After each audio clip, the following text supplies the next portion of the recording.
సభాయే నమః. హరి ఓం. పూర్వం ఎక్కడికైనా వచ్చి 4 మాటలు చెప్పండి అంటే చాలా ధైర్యంగా వచ్చి చెప్పేసేవాడిని. ఎందుకంటే మనకి ఎలాగో ఏమీ తెలియదని అందరికీ తెలుసు కదా, ఏం చెప్తే ఏమవుతుంది లేని. ఇప్పుడు వేదిక మీదకి వచ్చిన తర్వాత ఈయన ఇంద్రుడు, చంద్రుడు, మహాత్ముడు, మహాపురుషుడు, సద్గురువు, సంతుష్టుడు, నిత్య సంతోషి, అనర్గళ ప్రసంగం చేయగలిగిన వాడు, ఇతర రాష్ట్రముల యందు కూడా అభినందనలు పొందినవాడు, ఇన్ని విశేషణాలు నాకేస్తే నా మీద నాకే అనుమానంగా ఉంది, ఏమిటి నాకు ఇంత ప్రజ్ఞ ఉందా అని. అందుకని ఆ స్థాయిలో మాట్లాడగలనా అని ఒక బెంగ కలుగుతోంది. అందుకని మీరు మూర్తిగారు చెప్పినవి, మూర్తిగారి అన్నగారు చెప్పినవి, వాటి రెండింటినీ మర్చిపోండి కాసేపు. అవి నా యందు అభిమానం. చంటి పిల్లాడికి ఏం తెలుస్తుందండి? చంటి పిల్లాడికి ఏం తెలియదు, వాడు అప్పటికి సాధించింది ఏం ఉండదు. కానీ అమ్మ ఏం చేస్తుందంటే వాడిని ఒళ్ళో పడుకోబెట్టుకుని నా కన్న కదూ, నా తండ్రి కదూ, నా బుజ్జి కదూ, నా కొండ కదూ, నా గోవిందుడు కదూ, నా శివుడు కదూ అంటుంది. అంటే వాడు అవన్నీ అయిపోయాడనే. అది తల్లి అభిమానం కొడుకు మీద లోపల పొంగు ఆగక వాగ్రూపంగా బయటికి వచ్చేస్తే వాడు ఇంద్రుడైపోతాడు, చంద్రుడైపోతాడు, ఉపేంద్రుడైపోతాడు. ఇప్పుడు మూర్తిగారి అన్నగారు నా పట్ల చెప్పిన మాటలు కూడా అటువంటివి. ఎందుకంటే వారికి నా యందు వల్లమాలిన అభిమానం. ఆ అభిమానం చేత వాగ్రూపాన్ని పొందితే అనేక విశేషణాలు వేసి చెప్పారు. అవన్నీ నిజమని మీరు అనుకోకండి. ఇక్కడ ఉన్న ఎవరికన్నా నాకేం తెలియదు, కానీ ఏదో ఈశ్వరుడు గురించి 4 మాటలు చెప్పుకొని జన్మ ధన్యత పొందించుకోవాలని మాట్లాడతాను తప్ప, మీరు వినవలసిన వాళ్ళు, నేను చెప్పవలసిన వాడిని, నాకు తెలుసున్నవాడిని కాబట్టి నేను చెప్పాలన్న అహంకృతితో కూర్చున్నవాడను కానని మీరు నా యందు మన్నన భావమును పొంది చెప్పేటటువంటి 4 మాటలు మీ యొక్క మంచికి పనికొస్తాయనుకుంటే స్వీకరించండి. సరే, నన్ను ఈరోజు వారణాసి అనగా కాశీ, రామేశ్వరం, ఈ రెండింటి విషయం గురించి నీకేమైనా తెలిస్తే చెప్పు అన్నారు. అయితే సాధారణంగా ఏంటంటే ప్రపంచంలో ఎలా ఉంటుందంటే, ఏమంటే సుందరకాండ గురించి చెప్పండి, రామాయణం గురించి చెప్పండి, లేకపోతే భాగవతం గురించి చెప్పండి, శివానంద లహరి గురించి చెప్పండి అని అడిగేవాళ్ళు ఉంటారు. కానీ కాశీ రామేశ్వరాల గురించి చెప్పండి అని అడిగిన వాళ్ళు ఇప్పటిదాకా నా జీవితంలో తటస్థపడలేదు. ఇదే మొదటిసారి. కాశీ రామేశ్వరాల గురించి చెప్పండి అని. నేను యథార్థం చెప్పకపోవడమే, ఆ టాపిక్ గురించి విన్నప్పుడు నేను ఆశ్చర్యపోయాను. ఇదేంటి ఇలా మనం ఎప్పుడు వినలేదే, ఇలా అడిగిన వాళ్ళని నీటి ఇంత గమ్మత్తుగా అడిగారు అని. సరే, ఇంత మంచి విషయాన్ని వారు అడిగినప్పుడు దాన్ని ఎందుకు పక్కన పెట్టాలి అని తప్పకుండా దాని గురించి మాట్లాడుకుందాంలేండి అన్నాను. ఇది అసుర సంధ్య వేళ. అసుర సంధ్య వేళ అందున త్రయోదశి ప్రవేశిస్తోంది, తెల్లవారిది. త్రయోదశి శైవ సాంప్రదాయమునందు చాలా విశిష్టమైనటువంటి తిథి. అటువంటి అసుర సంధ్య వేళలో, పరమోత్కృష్టమైనటువంటి సంధ్యాకాలంలో కాశీక్షేత్రాన్ని స్మరించడమే చాలా గొప్ప విశేషం. నేను ఎందుచేత ఈ మాట అంటున్నానంటే, కాశీక్షేత్రాన్ని గురించినటువంటి విశేషములు అనేక పురాణాల్లో చెప్పబడ్డాయి. దాని గురించి స్కాందంలో కొంత ప్రస్తావన ఉంది. విశేషంగా బ్రహ్మవైవర్త పురాణంలో కాశీ గురించి చెప్పబడింది. కాశీకి అనేక పేర్లు. కాశీ అని మనం సాధారణంగా వ్యవహరిస్తూ ఉంటాం. రెండవది వారణాసి అని ఒక పేరు.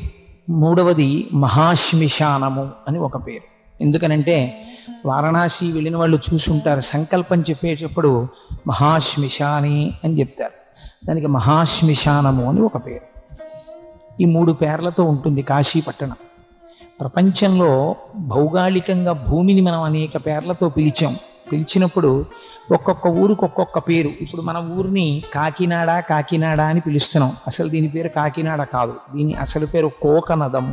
కోకనదము అని ఎందుకు పిలిచారంటే, ఎక్కడ పడితే అక్కడ పూర్వం ఈ పట్టణంలో చెరువులు ఉండేవిట. చెరువులుండి అరవిరిసినటువంటి ఎర్రతామరలతో నిండి ఉండేది ఈ పట్టణం. అందుకే మీరు ఇప్పటికీ చూడండి, ఎక్కడ చూసిన చెరువులు కనపడతాయి. బాలాజీ చెరువు అలా.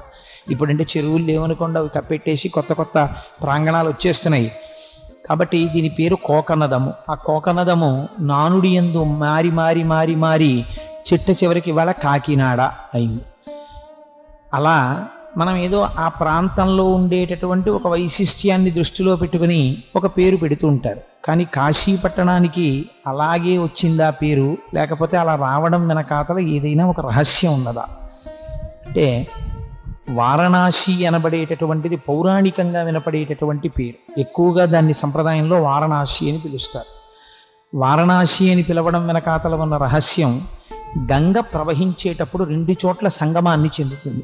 ఒకవైపు వారణ అన్నది నదితో సంగమాన్ని చెందుతుంది, వేరొక వైపు అసి అనబడేటటువంటి నదితో సంగమ స్థానాన్ని పొందుతుంది.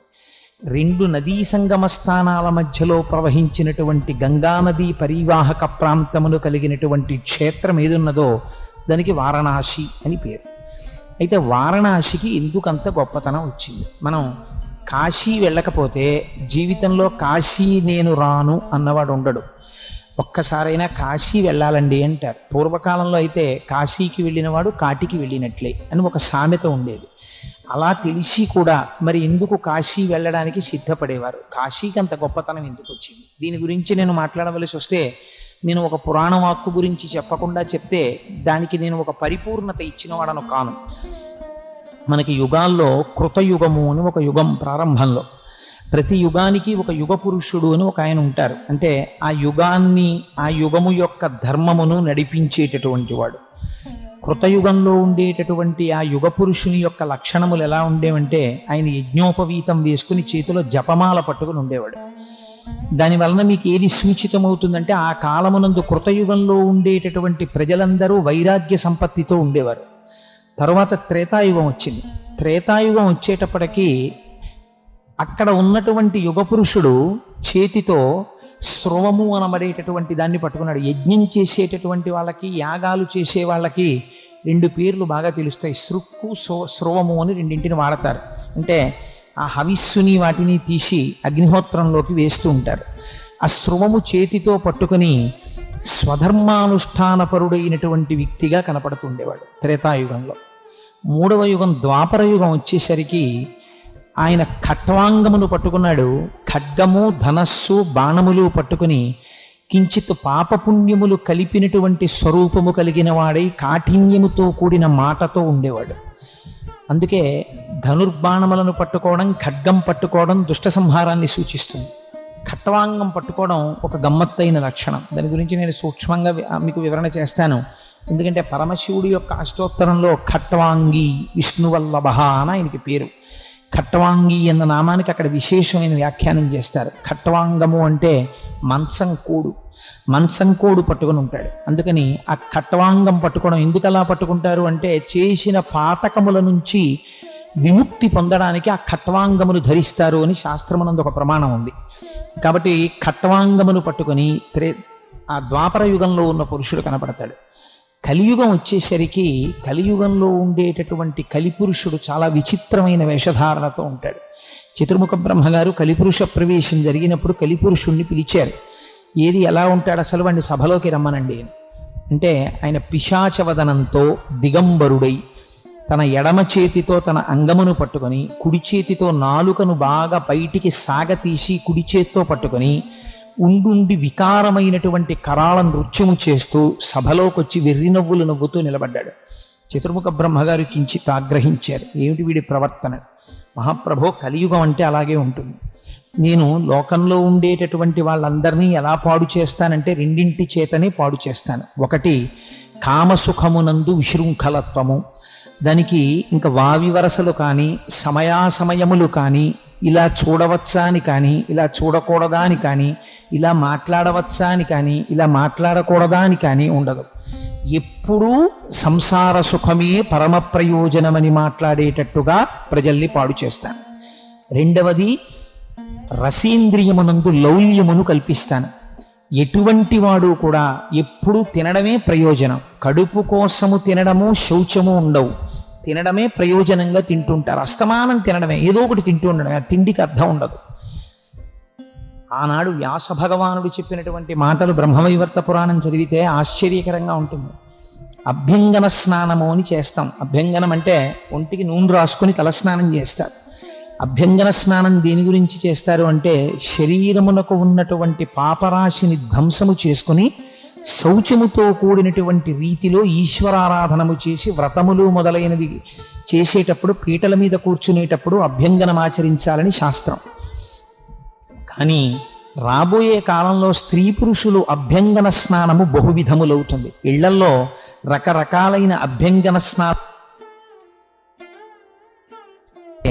కేవలమును సౌందర్యవంతముగా ప్రకటించడానికి వాడతారు. ఆశ్చర్యం ఏమిటంటే, క్షురకర్మ పురుషుడికి నిర్దేశింపబడింది. స్త్రీలు కూడా కేశముల మాట నాకు తెలియదు కానీ ఏమో కనుబొమలని రకరకాలుగా స్త్రీలు కూడా క్షురకర్మ చేయించుకుంటారు. చేయించుకుని ఇటువంటి పాతక కృత్యము చేయవచ్చా? ఒక స్త్రీ తన కేశముల మీద ఒక చురకుడు యొక్క కత్తి పెట్టించుకోవచ్చా? అది ఎంతవరకు మంచి పని? అసలు అది సువాసినిత్వం అనిపించుకుంటుందా? అలా వేళావేళలు సమయాసమయములు లేకుండా అలా ప్రవర్తించవచ్చా? ఇవి ఉండవు కలియుగంలో. లేకుండా స్త్రీలు కూడా బహిరంగంగా తమ కేశములను సంస్కరింప చేసుకుని క్షురకర్మ చేసుకుని దేహ సౌందర్యమును ప్రకటించడమే పరమ ప్రయోజనం అన్నట్టుగా ప్రవర్తిస్తారు. ఇంకా నేను దాని గురించి ఎక్కువగా మాట్లాడితే కొంచెం కటువుగాను ఉంటుంది, చాలామందికి సభలో బాధాకరంగా కూడా ఉండవచ్చు. అందుకని నేను ఎందుకు మాట్లాడాలి? కొద్దిగా మాట్లాడితే చాలు కదా, దాని గురించి మీరు తెలుసుకుని ఉంటారు. క్షేత్ర మహాత్యం చెప్పేటప్పుడు దాన్ని చెప్పకపోతే పరిపూర్ణత ఉండదు కాబట్టి దాన్ని స్పృశించడం. కాబట్టి ఇన్ని రకాలుగా సమాజము భ్రష్టమైపోతుంది. నేను పాడు చెయ్యడానికి మొట్టమొదట ఎవరిని పట్టుకుంటానో తెలుసా? ఎవడు భగవన్నామమును పట్టుకుంటాడో వాణ్ణే ముందు పాడు చేస్తాను. ఇందుచేత వాడు భగవన్నామం పట్టుకుని భగవంతుడి వైపుకి అడుగులేస్తాడేమో అని నాకు భయం.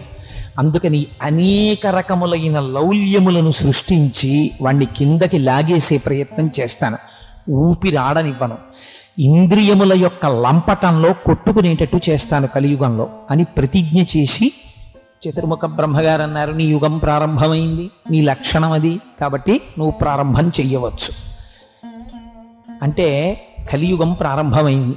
ఇటువంటి కలియుగం ప్రారంభమైనటువంటి సమయంలో దేవతలందరూ శ్రీ మహావిష్ణువుని ప్రార్థన చేశారు. మహానుభావుడు శ్రీమన్నారాయణుడు వారికి దర్శనమిచ్చారు. బ్రహ్మవైవర్త పురాణంలో ఒక ఆశ్చర్యకరమైన విషయాన్ని అడుగుతారు. అయ్యా, యుగాంతం అయిపోయినప్పుడు ఈ భూమి అంతా నీటి చేత కప్పబడిపోయింది. నీటి చేత కప్పబడిపోయినప్పటికీ భూమండలం మొత్తం మీద ఒకే ఒక ప్రాంతం మాత్రం బల్లపరుపుగా గొడుగు తేలినట్టు తేలుతూ కనపడింది.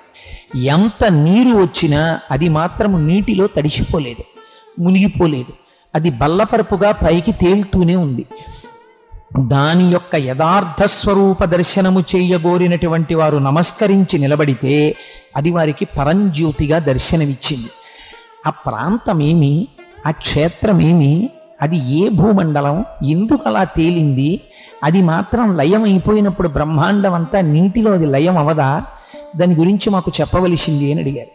అప్పుడు శ్రీ మహావిష్ణువు దేవతలందరికీ చెప్పారు, దానికే వారణాసి అని పేరు. యుగాలు వెళ్ళిపోతాయి కానీ ఒక్క వారణాసి పట్టణం మాత్రం యుగాంతంలో కూడా నీటి యందు మునిగిపోకుండా అలా గొడుగు రూపంలో మండలాకారంగా బోర్లించిన గొడుగు ఎలా ఉంటుందో అలా నీటి మీద తేలి ఉంటుంది. ఆ క్షేత్రమునకు ఉన్నటువంటి వైభవం అటువంటిది. కాశీ సాక్షాత్తుగా మోక్షపురి. అందుకే కాశీ అన్న పేరు రావడానికి ఒక కారణం చెప్తారు. కాశితులు ఉన్న ప్రదేశము కనుక దానికి కాశీ అని పేరు. అనగా మీరు కాశీ పట్టణంలోకి ప్రవేశించిన తరువాత నాకు ఈ కోరిక తీరాలి అని మీరు అడగకూడదు. ఏ విధమైనటువంటి కోరిక ఉన్నవాడు కూడా కాశీ క్షేత్ర ప్రవేశము చేయరాదు. శాస్త్రం అలాగే మాట్లాడి అక్కడికి వెళ్ళి మాకు పిల్లలు పుట్టాలండి, లేకపోతే మాకు ఉద్యోగం రావాలండి, లేకపోతే మాకు ఈ కోరిక తీరాలండి, ఆ కోరికతో నీవు కాశీపట్టణ ప్రవేశము చేయరాదు. 2, కాశీపట్టణ ప్రవేశం చేసిన తరువాత అత్యంత నియమనిష్టలతో ప్రవర్తించగలిగితే మాత్రమే కాశీపట్టణ వాసం చెయ్యాలి. తప్ప నేను నియమనిష్టలు పాటించను, నేను ఎప్పుడూ 7 గంటలకి నిద్రలేస్తాను, 8 గంటలకి నిద్రలేస్తాను, నువ్వు కాశీపట్టణ ప్రవేశం చేయకూడదు. నువ్వు శాస్త్రధర్మాన్ని పాటించగలిగితేనే కాశీపట్టణంలో ప్రవేశించి అక్కడ వాసం ఉండాలి. ఎందుచేత అంటే అది కేవలము జ్ఞానులు ఉండేటటువంటి ప్రదేశము. కాశీపట్టణంలో ప్రవేశించినటువంటి వాడు ఎంత అజ్ఞాని అయినప్పటికీ అతనికి ఉన్నటువంటి అజ్ఞానమే పాపరూపంలో ఉంటుంది. ఆ పాపరూపమైనటువంటి అజ్ఞానమును పోగొట్టి ఒక జ్యోతిగా భాషించి మీకున్నటువంటి పాపములను దహించగలిగినటువంటి గొప్ప క్షేత్రము ఈ భూమండలం మొత్తం మీద కాశీ. అంత వైభవోపేతమైన క్షేత్రం కనుక ఇక్కడ కేవలము జ్ఞానులు మాత్రమే దీనిలో ప్రవేశించి విశ్వనాథుణ్ణి సేవిస్తారు. అన్యులు దీని యందు ప్రవేశించడం కుదరదు. మా గురువుగారు నాతో ఒకసారి ఒక మాట చెప్పారు. కోటేశ్వరరావు, కాశీ వెళదామని చాలామంది అనుకుంటారయ్యా, కానీ కాశీ వెళ్ళడం అనేటటువంటిది అంత తేలిక కాదు. కాశీ వెడదాం అనుకుని పొలిమేరల దాకా వెళ్ళలేక తిరిగి వచ్చేసినటువంటి వాళ్ళు నాకెందరో తెలుసు. కాశీలోకి వెళ్ళడం అంత తేలిక కదయా. కాశీ వెళ్ళాలంటే ఈశ్వరానుగ్రహం ఉండాలి. ఎవరికి ఈశ్వరుడి అనుగ్రహం ఉంటుందో వాళ్ళు మాత్రమే కాశీ పట్టణ ప్రవేశం చెయ్యగలరు. అందున కాశ్యాంతు మరణాన్ ముక్తి, కాశీలో మరణించినంత మాత్రం చేత ముక్తినిస్తానన్నారు పరమాత్మ. కాశీలో మరణిస్తే ముక్తి రావడం ఒకెత్తు. కాశీ పట్టణం గురించి చాలా గొప్ప విశేషం ఏమిటో తెలుసా అండి? ప్రపంచంలో మీకు 3 రకములైనటువంటి ఫలితములను ఇచ్చేటట్టుగా ఉంటాయి క్షేత్రములన్నీ. ఒకటి, మీరు ఇహజన్మలో ఈ శరీరముతో ఇప్పుడు చేసినటువంటి పాపములను పోగొట్టగలిగినటువంటి శక్తి కలిగినవి క్షేత్రాలు ఉంటాయి. ఉదాహరణకి వెంకటాచలమునందు స్వామి పుష్కరిణి. స్వామి పుష్కరిణిలో మీరు స్నానం చేశారనుకోండి, మీ పాపరాశి ధ్వంసమవుతుంది. కానీ స్నానం చేసేటప్పుడు కాకి స్నానం అని కాదు దాని ఉద్దేశ్యం. మీకు స్వామి పుష్కరిణి మీద అంత విశ్వాసముతో ఆ పుష్కరిణి స్నానం చేయాలి. స్వామి పుష్కరిణి స్నానం సద్గురు పాదసేవనం ఏకాదశి వ్రతంచాపి త్రయం అత్యంత దుర్లభం. స్వామి పుష్కరిణి స్నానం అంటే అంత తేలిగ్గా దొరికేదేం కాదు. కాబట్టి స్వామి పుష్కరిణి యందు స్నానము చేసినటువంటి వారి పాపరాశి ధ్వంసమవుతుంది. రెండవది, ఇంకొక గమ్మత్తు ఉంటుంది. ఒక్కొక్కరు ఈ శరీరముతో ఉండగా పుణ్యము చేసిన వాడు ఉండడు. ఊర్ధ్వలోకములను పొందడానికి కావలసినటువంటి పుణ్య సంచయమును ఇక్కడ చేసి ఇక్కడ ప్రవర్తించి ఇక్కడ నడువడి ఉన్నవాడు ఉండడు. కానీ అటువంటి వాడు పడిపోయినప్పుడు, అనగా వాడు శరీరము విడిచిపెట్టినప్పుడు వాడిని ఉద్ధరించవచ్చా, ఉద్ధరించగలరా ఎవరైనా అంటే? అందుకే 3 తరాల వరకు తద్దినం పెట్టడం అనేటటువంటి ఆనవాయితీ. 3 తరాల వరకు వాళ్ళని పితృదేవతాలోకంలో ఉంచుతారు అని. ఈ 3 తరాలలో ఎవరైనా తద్దినం సక్రమంగా పెట్టినా, తద్దినం సక్రమంగా పెట్టడం అంటే ఏంటి? ఏడుస్తూ ఏదో తప్పదు, వాడో తండ్రో తల్లో ఏదో చచ్చిపోయారు మనం పెట్టాలి కదా అని పెట్టిన తద్దినం కాదు. దాని పేరే శ్రాద్ధము. శ్రాద్ధము అనగా పరమశ్రద్ధతో నిర్వహించవలసినది. మార్కండేయ పురాణంలో దాని గురించి విస్తృతంగా మాట్లాడతారు. మీరు ఏది తింటారో అది పితృదేవతలకి పెట్టాలి. మీరు ఏది తిని వదిలిపెట్టారో, అనగా శేషము ఏది ఉందో ఇంట్లో, దాన్ని పితృదేవతలకి పెట్టకూడదు. ఓ కేజీ వంకాయలు ఇచ్చి మీరు 1/2 కేజీ వంకాయలు వండేసుకుని మిగిలిన 1/2 కేజీ వంకాయలు పితృదేవతలకు వాడకూడదు.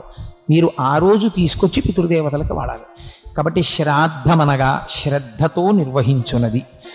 శ్రాద్ధమును సక్రమముగా నిర్వహించి గయాక్షేత్రానికి వెళ్ళి ఎవరైనా పిండ ప్రదానం చేస్తే అక్కడ శ్రీ మహావిష్ణువు యొక్క అనుగ్రహం చేత వాళ్ళు మోక్షమును పొందుతారు. కాబట్టి పుత్రుడు అని ఎప్పుడు అనిపించుకుంటాడు అని శాస్త్రం ఏంటంటే, కేవలం తల్లిదండ్రులకు పుట్టినటువంటి ప్రతి కొడుకు కాడు. కొడుకులందరూ కొడుకులని మీరు అనుకుంటున్నారేమో, శాస్త్రం అంది కొడుకులందరూ కొడుకులకు కొడుకులు 5 రకాలుగా ఉంటారు. కొడుకు పుట్టినప్పుడు మొట్టమొదటి పుట్టినటువంటి కొడుకు రుణపుత్రుడు. ఒక్కొక్కడు గత జన్మలలో మనం వాడి దగ్గర రుణం ఉండిపోతాం, లేదా వాడు మనకి రుణం ఉండిపోతాడు. ఏదో ఉండిపోయింది, వాడి మనకి తీర్చవలసింది, వీడి శరీరం వెళ్ళిపోయింది, వాడు రుణం తీర్చుకోవడానికి వస్తాడు. వచ్చి కొంతకాలం చాలా మంచిగా తండ్రిని సేవించి తండ్రి అడుగుజాడలలో నడుస్తూ ఉంటాడు. ఉండి అకస్మాత్తుగా శరీరాన్ని వదిలిపెట్టేస్తాడు. అందుకే రుణానుబంధ రూపేణ పశుపత్ని సుతాలయాహ, ఆ రుణపుత్రుడు అంటారు. రెండవ వాడు మిత్రపుత్రుడు. అది చాలా గమ్మత్తుగా ఉంటుంది. ఆయన ఎలా ఉంటాడంటే, స్నేహితుడు ఎలా ప్రవర్తిస్తాడో అలా ప్రవర్తిస్తాడు. అంటే సాధారణంగా ఎప్పుడో చిన్నప్పుడే వాడు ఎల్కేజీయో యూకేజీ నుంచే ట్రాన్స్ఫర్బుల్ జాబ్ బండి అని ఏ అమ్మమ్మ గారి దగ్గర లేకపోతే నాయనమ్మ తాతగారుల దగ్గర వాడు చదువుకుంటాడు. వాడికి తండ్రి గారిని చూస్తే ఒక స్నేహితుడి భావం, ఓ గౌరవంతో ఆయన నాన్నగారు బాగున్నారా అండి అంటాడు. అంతకుమించి పెద్ద ఆప్యాయత ఏమి ఉండదు. కాబట్టి మిత్రపుత్రుడు. మూడవ వాడు ఉంటాడు, వాడు సేవకపుత్రుడు. వాడిది చాలా గమ్మత్తుగా ఉంటుంది. వాడికి అక్షరం ముక్క రాదు, తండ్రిని ఉద్ధరించలేడు, ఓ రూపాయి సంపాదించలేడు, వాడు ఎందుకు పనికిరాడు. కానీ వాడికి ఉన్న గొప్పతనం ఏమిటో తెలుసా అండి? మీరు వెళ్ళే గేటు దగ్గర నించున్నారనుకోండి, వాడు కుర్చీ పట్టుకొట్టేస్తాడు. నాన్నగారండి కూర్చోండి నాన్నగారండి అంటాడు. పడుకున్నారనుకోండి, నాన్నగారండి మీ కాళ్ళు పడతానండి అంటాడు. తండ్రి స్నానం చేసి వచ్చేసాడు అనుకోండి, నాన్నగారు మీ పంచి నేను ఆరేసేసానండి అంటాడు. తండ్రి సంధ్యావందనం చేసుకుందామని కూర్చున్నాడు అనుకోండి, తండ్రికి చెంబుతో నీళ్లు తీసుకొచ్చి బిందెతో అక్కడ పెట్టేస్తాడు.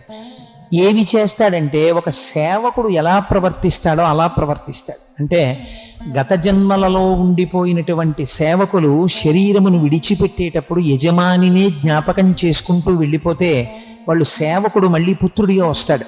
అందుకని సేవకపుత్రుడు. ఇంకొకడు ఉంటాడు, వాడు విచిత్రమైన వ్యక్తి, కర్మపుత్రుడు. వాడు ఎందుకు పనికొస్తాడంటే చిన్నప్పటి నుంచి ఎక్కడో హాస్టల్లో ఉంటాడు, అలాగే పెరుగుతాడు. ఆ తర్వాత ఇంజనీరింగ్, ఆ తర్వాత పీజీ, ఆ తర్వాత ఉద్యోగం వచ్చేస్తుంది. వాడు ఎక్కడో చదువుకుంటుంటాడు, వాడు ఎక్కడో ఉద్యోగం చేసుకుంటాడు, వాడి అకౌంట్ వాడే వేసుకుంటాడు. వాడు ఒక రోజున వచ్చి దండం పెడతాడు, నాన్నగారండి మీ కోడల్ని తీసుకొచ్చాను, ఆయుష్మాన్ భవ అంటాడు తండ్రి. వాడు వెళ్ళిపోతాడు. వాడు ఎక్కడో ఉంటుంటాడు, ఎప్పుడో టెలిగ్రామ్ ఇస్తాడు. నేను ఈ మధ్య కాకినాడలో ఒక విచిత్రమైన విషయం విన్నాను. నా స్నేహితుడు పేరు ఎందుకు లేని చెప్పడం, ఆయన వాళ్ళ అబ్బాయిని చూడడానికి వెళ్తే మనవడితో కూడా ఉన్నాడు వాళ్ళ అబ్బాయి. ఆయన చూసి వచ్చి ఏం ఆశ్చర్యం కోటేశ్వరారు, నాకు మనవడు కూడా పుట్టిసేదండి, మా అబ్బాయి చెప్పనే లేదు నాకు అన్నాడు. ఒక్కొక్క కొడుకు అలా ఉంటాడు. కాబట్టి వాడు ఎప్పుడు వస్తాడంటే ఈ తండ్రి శరీరం పడిపోయిన తర్వాత వాడికి టెలిగ్రామ్ ఇస్తారు. వాడు ఎక్కడో అమెరికాలోనో రష్యాలోనో ఎక్కడో ఉంటాడు. వాడు పుట్టినందుకు ఈయనకి ప్రారంభం ఏమిటంటే ఓ 48 గంటలు ఐస్ పెట్లో ఉంటాడు. ఆయన ఉంటే వాడు వస్తాడు. వాడు వచ్చి ఏం చేస్తాడంటే బయటికి తీసి దీన్ని అంచేష్టి చేసేస్తాడు. చేసేసి అంత టైం లేదండి, 11 రోజులు సెలవు కుదరదు, దీనికి లఘువు ఏమైనా ఉందా అని అడుగుతాడు పండితుల్ని పిలిచి. ఏదో చెప్తారు వాళ్ళు, ఏదో చేయి, నీ కర్మ ఏం చేస్తావు మరి, మీ నాన్న ప్రారంభం అంటారు. వాడు చేసేసి విమానం ఎక్కి వెళ్ళిపోతాడు. ఇంకా మళ్ళీ ఎందుకు ఇండియా, ఇంకా అవసరం ఉన్న ఒక్క సంబంధం కూడా పోయి. ఫోటో ఉంటుందో ఉండదో నాకు తెలియదు, అవన్నీ నన్ను అడక్కండి. కాబట్టి వాడెవరంటే వాడు కర్మపుత్రుడు. ఎక్కడో ఆ కర్ణకుడు ఉంటాడు, వాడు నిజపుత్రుడు. ఆ నిజపుత్రుడు ఏం చేస్తాడని అడిగింది శాస్త్రం. వాడు ఏ పని చేసినా తండ్రి వైభవాన్ని దృష్టిలో పెట్టుకుంటాడు. ఈ పని నేను చేస్తే మా నాన్నగారి కీర్తి ప్రతిష్టలు ఏమవుతాయి అని ఆలోచిస్తాడు. ఆలోచించి తండ్రి కీర్తి ప్రతిష్టలను నిలబెట్టేటటువంటి వాడై తండ్రి యొక్క మన్ననను పొంది తండ్రిని సుఖపెట్టి తండ్రిని సంతోషపెట్టి తండ్రి మనస్సు ఆనందించేటట్టుగా ఉండి తండ్రితో కలిసి జీవితాంతం ఉంటాడు. తండ్రి అందుకే ఐశ్వర్యాలకు ఐశ్వర్యం కొడుకుతో కలిసి ఉండడం. తండ్రి పక్కన పడుకుంటాడు. పడుకుని తండ్రి కొడుకు జీవితంలో అలాగే ఉంటారు. శ్రీభాష్యం అప్పలాచార్య స్వామి వారు ఆ భాగ్యం కోసమే విశాఖపట్నం వెళ్ళిపోయారు. మహానుభావుడు, ధర్మం తెలుసున్నవారు కాబట్టి. కొడుకుతో కలిసి ఉంటాడు. తండ్రి పొందవలసినటువంటి గొప్ప భాగ్యములలో అదొకటి. కొడుకుతో కలిసి ఉంటాడు. చిట్ట చివర ప్రాణోత్క్రమణం అయిపోతున్నప్పుడు నాన్నగారండి అని దగ్గరికి వచ్చి తన తొడ మీద తండ్రి శిరస్సు పెట్టుకుని ఆ తులసి తీర్థాన్ని తండ్రి నోట్లో పోస్తూ తండ్రికి అంత్యేష్టి సంస్కారం చేసి 11 రోజుల అశౌచాన్ని పాటించి తాను ఉన్నన్నాళ్ళు తన కొడుకుల చేత కూడా తండ్రికి శ్రాద్ధం పెట్టించి తండ్రి యందు పరమ గౌరవంతో మాట్లాడతాడు. ఇలా మాట్లాడిన వాడెవడో వాడు నిజపుత్రుడు. అలా అందరికీ కొడుకుంటాడా అంటే అలా ఉండడు. శాస్త్రం అంది కొంచెం ఆలోచించుకో, నీ కొడుకు ఏ కేటగిరీలో పడుతున్నాడో నువ్వు ఆలోచించు. ఆలోచిస్తే నిన్ను కొడుకు ఉద్ధరిస్తాడు అన్నది కూడా అపనమ్మకమే. అందుకని తండ్రికి ఆ ప్రాజ్ఞత లేదు, తల్లికి అంతకన్నా లేదు ఆ ప్రాజ్ఞత. కొడుకుతో ఎలా ప్రవర్తించాలి తల్లికి తెలియదు, తల్లితో ఎలా ప్రవర్తించాలి కొడుక్కి తెలియదు. కలియుగం అలాగే ఉంటుంది. కాబట్టి వాడు తద్దినం పెట్టాడు. కాబట్టి నీకు శరీరము పడిపోయిన తర్వాత ఉద్ధరించగలిగిన వారు లేరు. ఎవరైనా గయాశ్రాద్ధం పెడితే అప్పుడు తరిస్తాడు మళ్ళీ. కాబట్టి రెండవది అలా తరింపచేయగలిగినటువంటి విధానము గయాశ్రాద్ధము. తాను శరీరముతో ఉండగా తనని తాను ఉద్ధరించుకునేది పుణ్యకార్యాచరణము, గోదానము, పుష్కరిణి స్నానము, వెంకటేశ్వరుడి సేవ, ఇలాంటివేవో చేసుకుంటే వాడు ఉద్ధరింపబడతాడు. మూడవ మార్గం ఒకటి ఉంది. ఇది చాలా ఆశ్చర్యకరమైన మార్గం. ఇది ఏమిటో తెలుసా అండి? ఎటువంటి వాడైనా సరే వాడి శరీరము పడిపోయిన తరువాత, అంటే మన వాళ్ళు సాధారణంగా అస్థికలని ఎముకల్ని మాత్రమే తీసుకెడుతుంటారు. ఆ బ్రహ్మవైవర్త పురాణంలో అన్నారు, చర్మమును కానీ మాంసమును కానీ గోళ్లను కానీ అస్థికలను కానీ కుమారుడు తీసుకుని వెళ్ళి గంగానదిలో కలిపితే ఏ వ్యక్తి శరీరము పడిపోయిన తరువాత ఆ వ్యక్తి యొక్క ఈ అస్థికలు కాని గోళ్ళు కాని మాంసము కాని చర్మము కాని తీసుకెళ్లి గంగానదిలో కలపబడిందో అటువంటి వాడు నరకమును పొందడు అని చెప్పి. అంటే పాపరాశి అప్పుడు కూడా ధ్వంసం అవ్వగలదు. ఇంతటి శక్తి బహుశః ప్రపంచంలో ఏ క్షేత్రానికి లేదు. అది ఒక్క కాశీ పట్టణానికే సొత్తు. అందుకే ఏది చేసినా చేయకపోయినా కనీసంలో కనీసం అస్థి సంచయనం అని ఆ ఎముకలు ఏరి తీసుకువెళ్ళి ఆ గంగా నదిలో కలుపుతారు. అంత పరమపావనమైనటువంటి క్షేత్రము కాశీ క్షేత్రం. ఇవి చాలక కాశీ క్షేత్రమునకున్నటువంటి మరొక ఉత్కృష్టత ఏమిటో తెలుసా అండి. అందుకే కాశీ మీకు ఐశ్వర్యాన్ని ఇవ్వడం గురించి కాశీ మాట్లాడదు. కాశీ గురించి వినేటటువంటి వాళ్ళు కానీ కాశీకి వెళ్ళేటటువంటి వాళ్ళు కానీ అటువంటి కోరిక కోరుకోకూడదు కూడా. కాశీ క్షేత్రంలో ప్రాణోత్క్రమణం అయితే ఏమవుతుంది? సరేనండి, ప్రాణోత్క్రమణం అయిన తరువాత కాశీ గంగలో కలిపితే గొప్పతనం. ఒకవేళ కాశీలోనే మరణిస్తే ఏమవుతుంది అంటే, కాశీలో మరణించిన వారికి ఒక ఆశ్చర్యకరమైనటువంటి విశేషం జరుగుతుంది. చిట్ట చివరి ఊపిరి అని మనకు ఉంటుంది. అది ప్రపంచంలో ఎవ్వరికీ తెలియదు. ఏది ఆఖరి ఊపిరి ఎవ్వరికీ తెలియదు. ఇది చిత్రంగా తెలుసుకుని గుప్తంగా లెక్క పెట్టేవాడు వాడు ఉంటాడు. వాడు ఇక్కడ కూర్చుని ఉంటాడు. వాడికి తెలుసు ఎన్ని ఊపిరిలో తీయడానికి ఈ శరీరం వచ్చిందో వాడికి ఒక్కడికే తెలుసు. వాడు ప్రతి క్షణం మీరు తీస్తున్న ఊపిరిని ఇచ్చినటువంటి గ్రాంట్లోంచి తీసేస్తుంటాడు. తీసేసి ఇంకెన్ని ఊపిర్లు ఉన్నాయో లెక్క పెడుతుంటాడు. అందుకే తన కోపమే తన శత్రువు అని ఎందుకన్నారో తెలుసా అండి? కోపం వస్తే ఆవేశపడిపోయి ఎక్కువ ఊపిరి తీసేస్తాడు. ఎంత ఎక్కువ ఊపిరి తీసేస్తే అంత ఆయుష్యం. కాబట్టి క్రోధ క్రోధకృత్కర్త.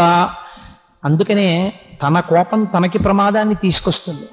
మరాళి మందగమన, ఎంత మెల్లగా ఊపిరి తీసి ఎంత శాంతంగా ఉండగలిగితే వాడంత హాయిగా జీవించగలుగుతాడు. కాబట్టి ఎన్ని ఊపిరులు అన్నది ఎవరికి తెలుస్తుంది? ఎవరికీ తెలియదు. స్థితులలో కాశీపట్టణం చేరి కాశీపట్టణంలో ప్రాణోత్క్రమణం అయిందనుకోండి, విశ్వమునకు నాథుడైనటువంటి వాడెవడున్నాడో ఆ విశ్వనాథుడు ఒక మహోపకారాన్ని చేస్తాడు. అయితే ఇది మనుష్యులకే చెందుతుందా అని మీరు అనుకోకండి. పిపీలికాది పర్యంతములో కాశీక్షేత్రములో ఎవరు ప్రాణమును విడిచిపెట్టినా ప్రాణం ఉన్నప్పుడు లోపల నుంచి వచ్చినటువంటి ఊపిరి కదండి శబ్దంగా మారుతుంది, వాక్కుగా మారుతుంది. ఊపిరి లేకపోతే వాక్కుగా ఎలా మారుతుంది? మారదు. ఇప్పుడు నాలో ఉన్నటువంటి ఊపిరి పైకొచ్చి వాక్కుగా మారుతోంది. అందుకని వాయువే వాక్కుగా మారాలి. ఇలా ఆఖరి ఊపిరిని తారకం కింద మారుస్తాడు. తారకం అనగానేమి? తారకము అంటే ఏది మిమ్మల్ని సంసార సముద్రము నుంచి జనన మరణ ప్రవాహము నుంచి ఉద్ధరించగలదో దానికి తారకమని పేరు. అటువంటి తారకాన్ని ఎవరు ఉపదేశిస్తారు అంటే, ఉదారుడై ఇంతటి ప్రయోజనాన్ని బహుశः ఏ రూపము చేయదు.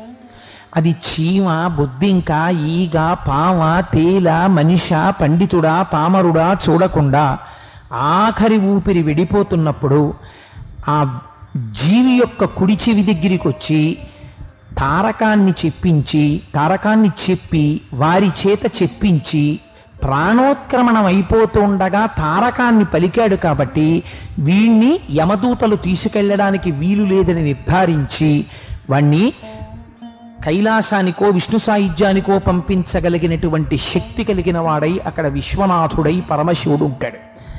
ఇది పురాణ వాక్ అయితే అలా నిజంగా జరుగుతుందా? అంత తేలిగ్గా ఇచ్చేస్తారండి. అది ఇజ్ ఇట్ సో ఈజీ? ఎంత పాపం చేసిన వాడైనా కాశీ వెళ్ళి చచ్చిపోతానంటే కాశీ వెళ్ళి చచ్చిపోతే అంత అలా మోక్షం వచ్చేస్తుందా?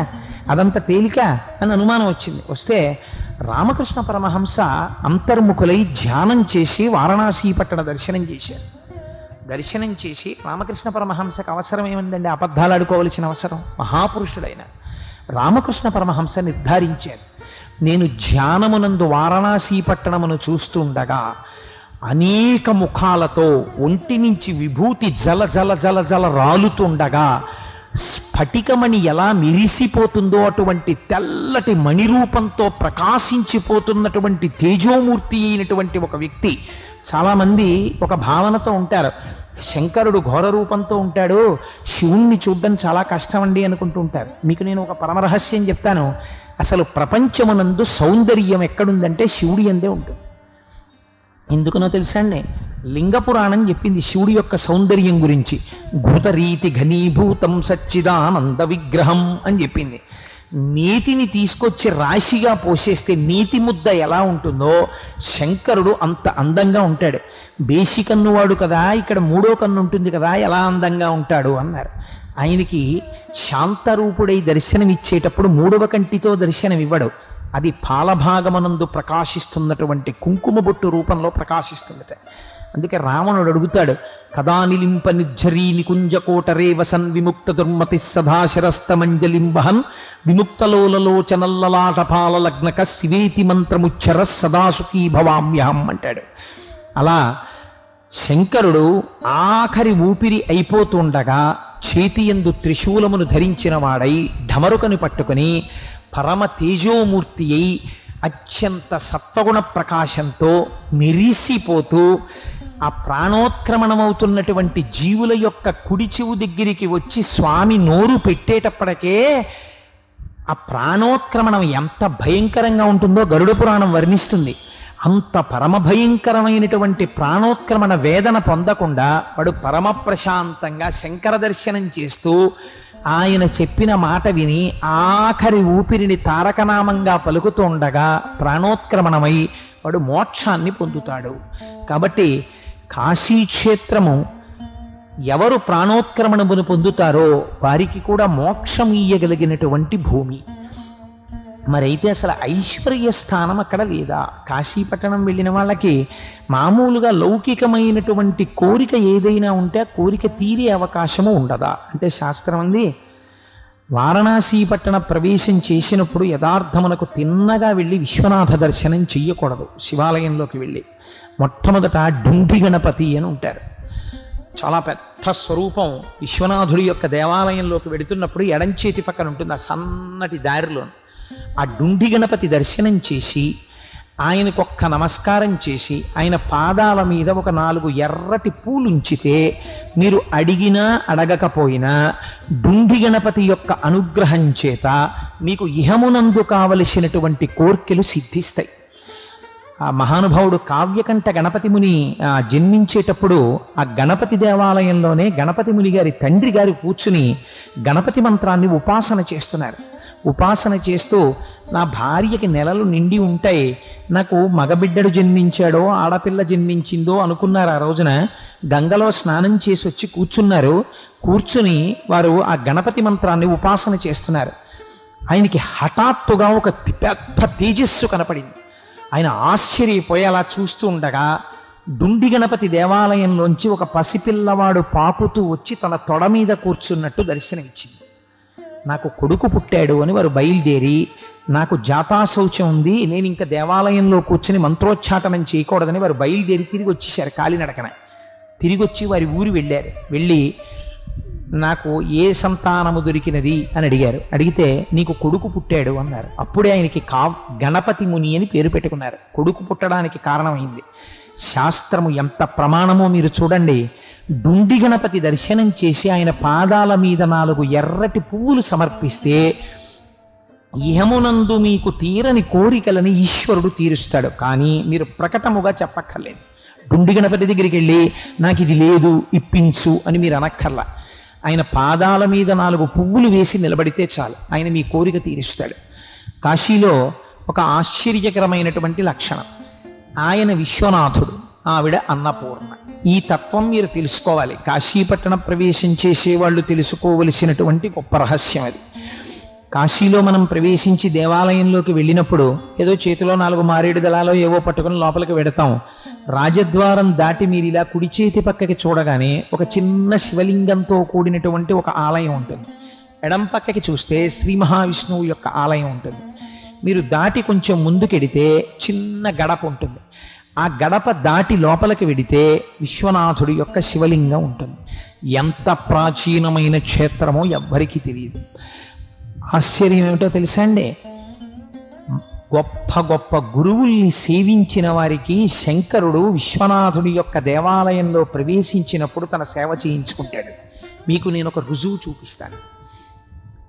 సూరి నాగమ్మ గారు మహాతల్లి భగవాన్ రమణులు శరీరంతో ఉన్నంత కాలం వారిని నమ్ముకుని వారిని సేవించి రమణులు శరీరం వదిలిపెట్టేసిన తర్వాత అయోమయం అయిపోయి గురువుగారు వెళ్ళిపోయిన తర్వాత ఇంకా అరుణాచలంలో ఉండలేక కాశీ వెళ్ళారు. కాశీ వెళ్ళి విశ్వనాథుడి ఆలయం గడప దాటుతున్నారు. ఆవిడ దాటుతుంటే రాజద్వారం దగ్గర ఒక కేక వినపడింది, మీరెవరు అని. అడిగితే నన్ను నాగమ్మ అంటారు. ఎక్కడి నుంచి వచ్చారు? నేను తిరువణ్ణామలై నుంచి వచ్చాను. అక్కడ ఒక వ్యక్తి కుర్చీలో కూర్చుని ఉన్నాడు. అక్కడ ఉన్న వాళ్ళందరూ కూడా తోసుకోకుండా చూడడం కోసం అని, పైగా స్వామి ఆభరణాలు అవి ఉన్నాయి అక్కడ. ఆయన అన్నాడు, మీరు తిరువణ్ణామలై నుంచి వచ్చారా, మీకు రమణులు తెలుసా అని అడిగాడు. అడిగితే రమణులని ఇంతకాలం సేవించాం.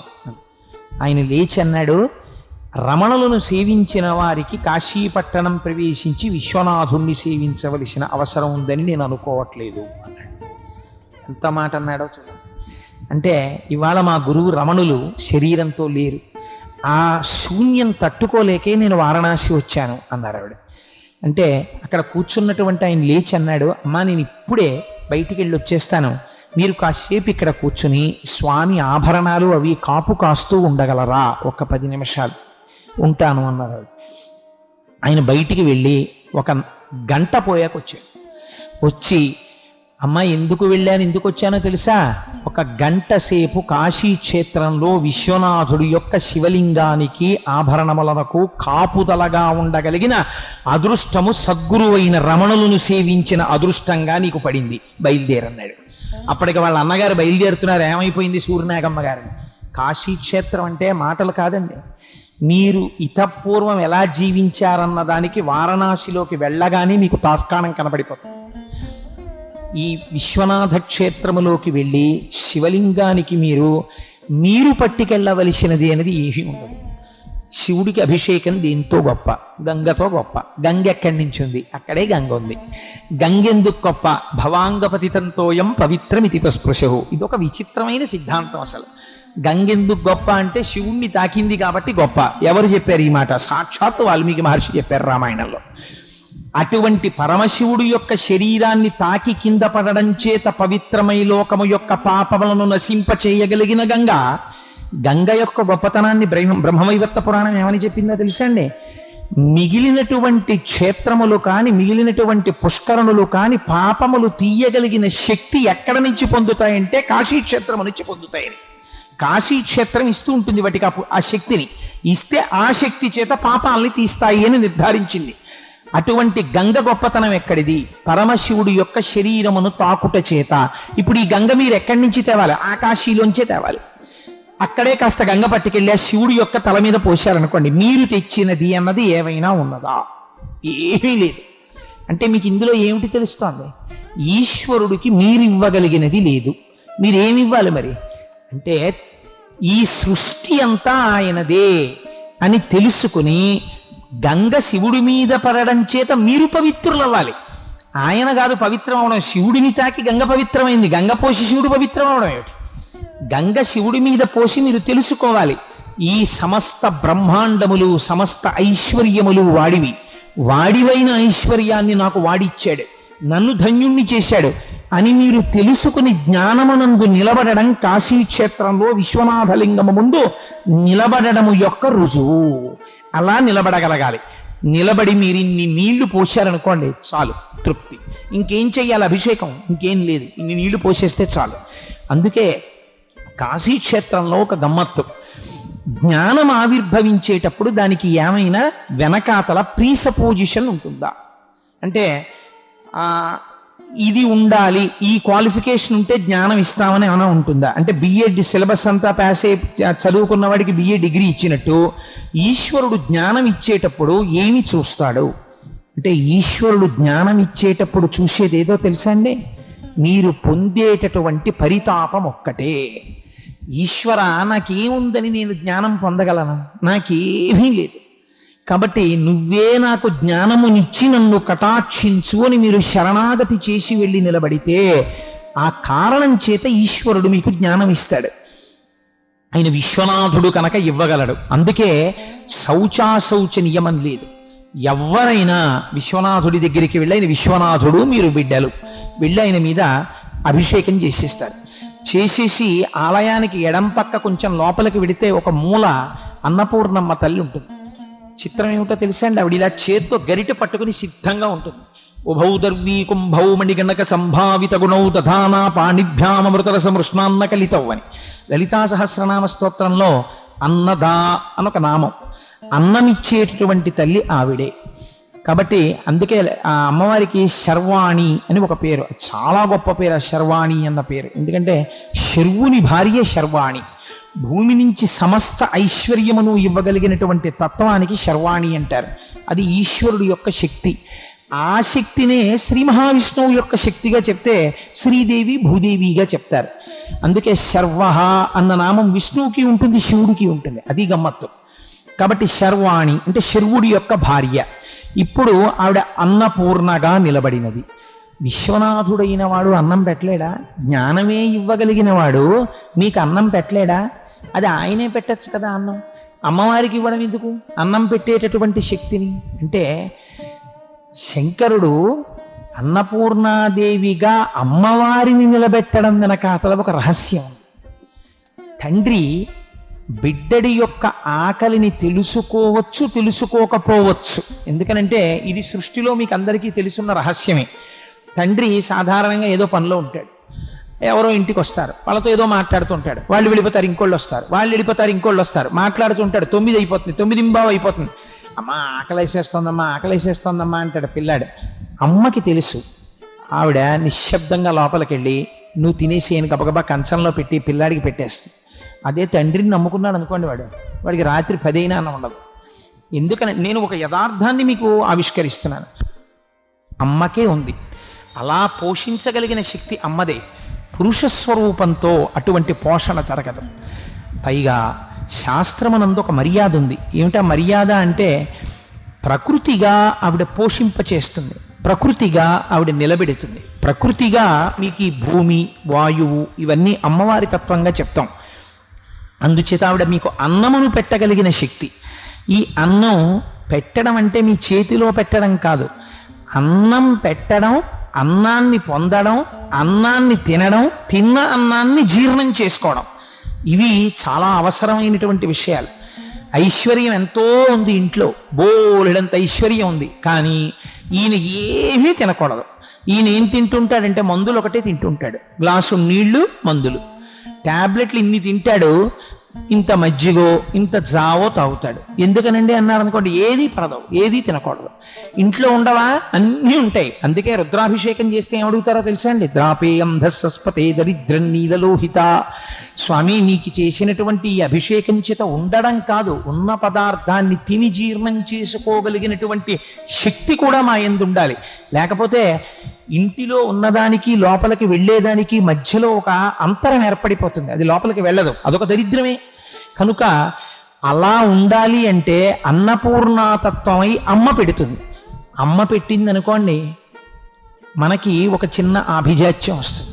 నా అంతటి వాణ్ణి నేను, ఇంత గొప్పవాణ్ణి, ఇంతటి రాజాధిరాజుని, ఇంత పాండిత్యం ఉన్నవాణ్ణి, ఇంత ఐశ్వర్యం ఉన్నవాణ్ణి, బొత్తిగా ఒక ఆడదాని ముందుకెళ్ళి అమ్మా భవతి భిక్షాందేహి, అమ్మ అన్నం పెట్టమ్మా అని చేయి చాపడమా అని చిన్న కినుక వస్తుందేమో ఎవరికైనానని, ఒరే అమ్మ దగ్గరికి వెళ్ళి అన్నం అడగడానికి అమ్మ అన్నం పెట్టమ్మా అని అడగడం జీవితంలో వరం రా.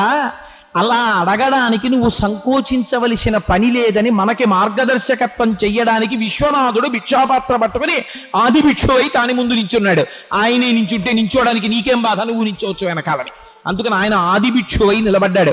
అందుకే ఆ అద్భుతమైనటువంటి అన్నపూర్ణాష్టకం చేస్తారు. నిత్యానందకరీ వరాభయకరీ సౌందర్య రత్నాకరీ అని. అందులో కాశీపురాధీశ్వరి భిక్షాందేహి కృపావలంబనకరీ మాతా అన్నపూర్ణేశ్వరి అని. ఆ భిక్ష ఎటువంటి భిక్షో తెలుసా అండి? భిక్ష అంటే మీరు కేవలం అన్నం భిక్ష కింద వేయడం అనుకుంటారేమో, పొరపాటది. పోతన గారు భాగవతంలో ఒక శ్లోకం చెప్తారు. భిక్షాపాత్రికనిచ్చెను యక్షేషుడు వామననకు అక్షయమనుచున్ సాక్షాత్కరించి పెట్టెను భిక్షుడకు భవాని పూర్ణ భిక్ష నరేంద్ర అన్నారు. మర్యాద తెలుసున్న వాళ్ళు అలాగే మాట్లాడతారు. ఎంత అందంగా మాట్లాడారో తెలుసా అండి? ఆవిడ పూర్ణ భిక్ష పెట్టగలదు. పూర్ణ భిక్ష అంటే ఏమిటో తెలుసా అండి? ఇహమునందు ఈ శరీరానికి తినేయడమే ప్రయోజనంగా తినేయడానికి కాదు, తినడం దేని కొరకు తినడం పూర్తి చేశారు శంకర భగవత్పాదులు. ఏం కావాలో తెలుసా అమ్మా నాకు? జ్ఞాన వైరాగ్య సిద్ధ్యర్థం భిక్షాం దేహి చ పార్వతి మోక్షద్వారకవాటపాటనకరీ కాశీపురాధీశ్వరి భిక్షాం దేహి కృపావలంబనకరీ మాతా అన్నపూర్ణేశ్వరి. నిజంగా అష్టకం మనసుని కుదిపేస్తుంది, అలా ఉంటుంది. ఆవిడ మోక్షద్వార కవాటమును తీస్తుంది. ఎలా తీస్తుందో తెలుసా అండి? ఇదే అన్నపూర్ణమ్మ యొక్క తత్వాన్ని అర్థం చేసుకుని మీరు ఒక్క 2 నిమిషాలు అక్కడ కూర్చుని ధ్యానం చేయాలి. తల్లి దగ్గర ఒక గొప్ప గుణం ఉంటుంది. ఆవిడ ఏం చేస్తుందంటే అలిపు ఆ చేతిలో ఒక పెద్ద మధుపాత్ర పట్టుకుంటుంది, అంటే తేనెతో ఉంటుంది ఆ పాత్ర. దాని మీద సీతాకోక చిలుకలు ఎగురుతుంటాయి. ఒక చేత్తో గరిటె పట్టుకుంటుంది. ఇది 2 రకాలుగా వర్తిస్తుంది. లేదా మీరు పాయసాన్నం అని పిలవచ్చు, దోషమైంది. ఇందులో రహస్యం ఏమిటో తెలుసా అండి? ఈ చేత్తో పట్టుకున్నటువంటి మణిమయమైన బంగారు పాత్ర, ఈ చేతితో పట్టుకున్న తెడ్డు. ఇందులో కొంతమంది ఏమడుగుతారంటే, అన్నపూర్ణమ్మ దగ్గరికి వెళ్ళి, అమ్మ నాకు ఎప్పుడు అన్నానికి లోటు రాకూడదమ్మా, అమ్మ నాకు ఎప్పుడు అమ్మ దగ్గరికి వెళ్ళి, అమ్మ నాకు అన్నానికి లోటు రాకుండా అన్నం పెట్టమ్మా అని అడిగినటువంటి వాడు అడగడం చేత కాని వాడంటాను నేను. అమ్మని అడగడం ఏమిటండి? అమ్మ నా కడుపు నిండా అన్నం పెట్టని. నీ కడుపు నిండా సృష్టిలో పెట్టిన వ్యక్తి ఎవరైనా ఉంటే అమ్మ ఒక్కతే, భార్యకి కూడా స్థానం లేదు. నిర్దాక్షిణ్యం ఆ విషయంలో. ఆ తీర్పు చెప్పడానికి నేనేం భయపడను. భార్యకి కూడా ఏదో ఒకనాడు అలకొచ్చి అన్నం పెట్టేటప్పుడు కోపంతో వెళ్ళిపోవచ్చేమో, కానీ పిల్లాన్ని కొట్టవలసి వచ్చినా అన్నం తిన్న తర్వాత కొడదాం, కొట్టి అన్నాన్ని కూర్చోబెడితే కడుపు నిండా తినడేమోనని కొట్టడాన్ని కోపాన్ని వాయిదా వేసుకుని కడుపు నిండా నింపగలిగినటువంటి ఔదార్యమూర్తి సృష్టిలో అమ్మ ఒక్కతే. అటువంటి అమ్మ అన్నపూర్ణమ్మ దగ్గరికి వెళ్ళి నువ్వు అన్నం అడగడం ఎందుకు? నువ్వు వెళ్ళి ఇలా అంటే చాలు, ఆ అమ్మ నీకు పెట్టేస్తుంది. ఏం కావాలో నువ్వు అడగక్కర్లేదు. నువ్వు అడగవలసింది వేరొకటి ఉంది, అది తెలుసుకోవాలి ఆ తత్వాన్ని. చేతిలో అమ్మ స్వర్ణభాండాన్ని పట్టుకుంది, స్వర్ణపాత్ర పట్టుకుంది. దీని రహస్యం ఏమిటో తెలుసా అండి? దాని మీద సీతాకోక చిలుకలు తిరుగుతున్నాయి. ఏమిటి సీతాకోక చిలుకలు? సీతాకోక చిలుకని సంస్కృతంలో షట్పదం అని పిలుస్తారు. షట్పదం అంటే 6 కాళ్ళున్నది. ఈ 6 కాళ్లే పంచేంద్రియములు, ఒక మనస్సు. మీరు దీన్ని బాగా జ్ఞాపకం పెట్టుకోండి. మీరు ఎప్పుడైనా కాశీ వెడితే మీరు ఆ తత్వాన్ని అనుభవించవచ్చు. ఈ పంచేంద్రియములు ఏం చేస్తాయంటే ఎప్పుడు లోకమునందు తిరుగుతుంటాయి, ఇంద్రియముల యొక్క సుఖాన్ని కోరుకుంటాయి. కలిపురుషుడి యొక్క ప్రేరణ అది. ఇప్పుడు అమ్మవారి అనుగ్రహం కలిగింది అనుకోండి, ఆవిడ ఏం చేస్తుందో తెలుసా అండి? మామూలుగా అన్నం పెట్టి ఇంద్రియాల్ని పోషించడం కాదు. శంకర భగవత్పాదుల్లా వెళ్ళి అడిగిన వాళ్ళు ఉంటారు. వాళ్ళు ఏమడిగారు? వాళ్ళు మామూలుగా అడగలేదు. అమ్మా నువ్వు మోక్షద్వార కవాటమును ఇలా తీయగలవు. ఆ గొళ్ళెం పెట్టేసింది. ఈ గొళ్ళెం ఎవరు పడితే వాళ్ళు తీలేరు. ఆఫీసర్ గారి రూమ్కి వెడితే ఓ 2 చిన్న అడ్డ తలుపులు ఇలా వేసి ఉన్నాయి, ఓ కట్టెని వేళ్లాడుతుంది. ఇంతోటి అడ్డ తలుపులు మనం తీసేసి ఈ కట్టెని తీసుకుని లోపలికి వెళ్ళలేమేంటి? కానీ మీ బేసిక్ కన్నా 4 బేసిక్లు తక్కువ ఉన్నటువంటి మెసెంజర్ ఒకడు ఉంటాడు అక్కడ, వాడే తీయగలడు. ఎందుకు తీయగలడు అంటే అది పొజిషన్ వాల్యూ. ఆయన అక్కడ ఆ పొజిషన్లో ఉన్నాడు, ఆయనే తీయగలడు. అమ్మవారికి ఉన్న గొప్పతనం ఏమిటో తెలుసా అండి? మోక్షద్వార కవాటమును ఆవిడ మాత్రమే తీసి మిమ్మల్ని విశ్వనాథుడిలో కలపగలదు. ఎలా తీయగలదు అంటే ఆవిడ ఈ షట్పదమై పంచేంద్రియములు, మనస్సు, అన్నాన్ని బాగా తిని లోకము వైపుకు తిరిగేటట్టు చేయగలిగిన ఆవిడే చేస్తుంది. మాయామానుష రూపంతో ఉంటుంది అమ్మవారు. అందుకే సుందరకాండలో ఒకే సీతమ్మ రావణాసుడు కోలా కనపడింది, హనుమకి ఒకలా కనపడింది. అదే అమ్మవారు అనుగ్రహించింది అనుకోండి. అమ్మ జ్ఞాన వైరాగ్య సిద్ధ్యర్థం భిక్షాం దేహి చ పార్వతి. ఇది మా స్వామి జగద్గురువులు శంకర భగవత్పాదులు ఈ జాతికి పెట్టిన భిక్ష.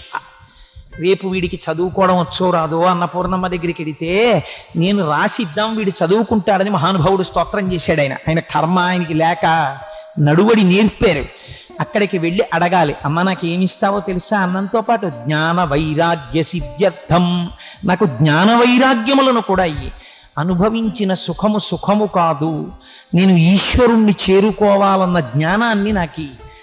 ఈ సుఖము సుఖము కాదని వైరాగ్య సంపత్తిని. వైరాగ్యం అంటే చాలామంది అనుకుంటారు ఇంద్రియాలని అరికట్టడం వైరాగ్యం అనుకుంటారు. ఇంద్రియాలను అరికట్టడం వైరాగ్యం కాదండి.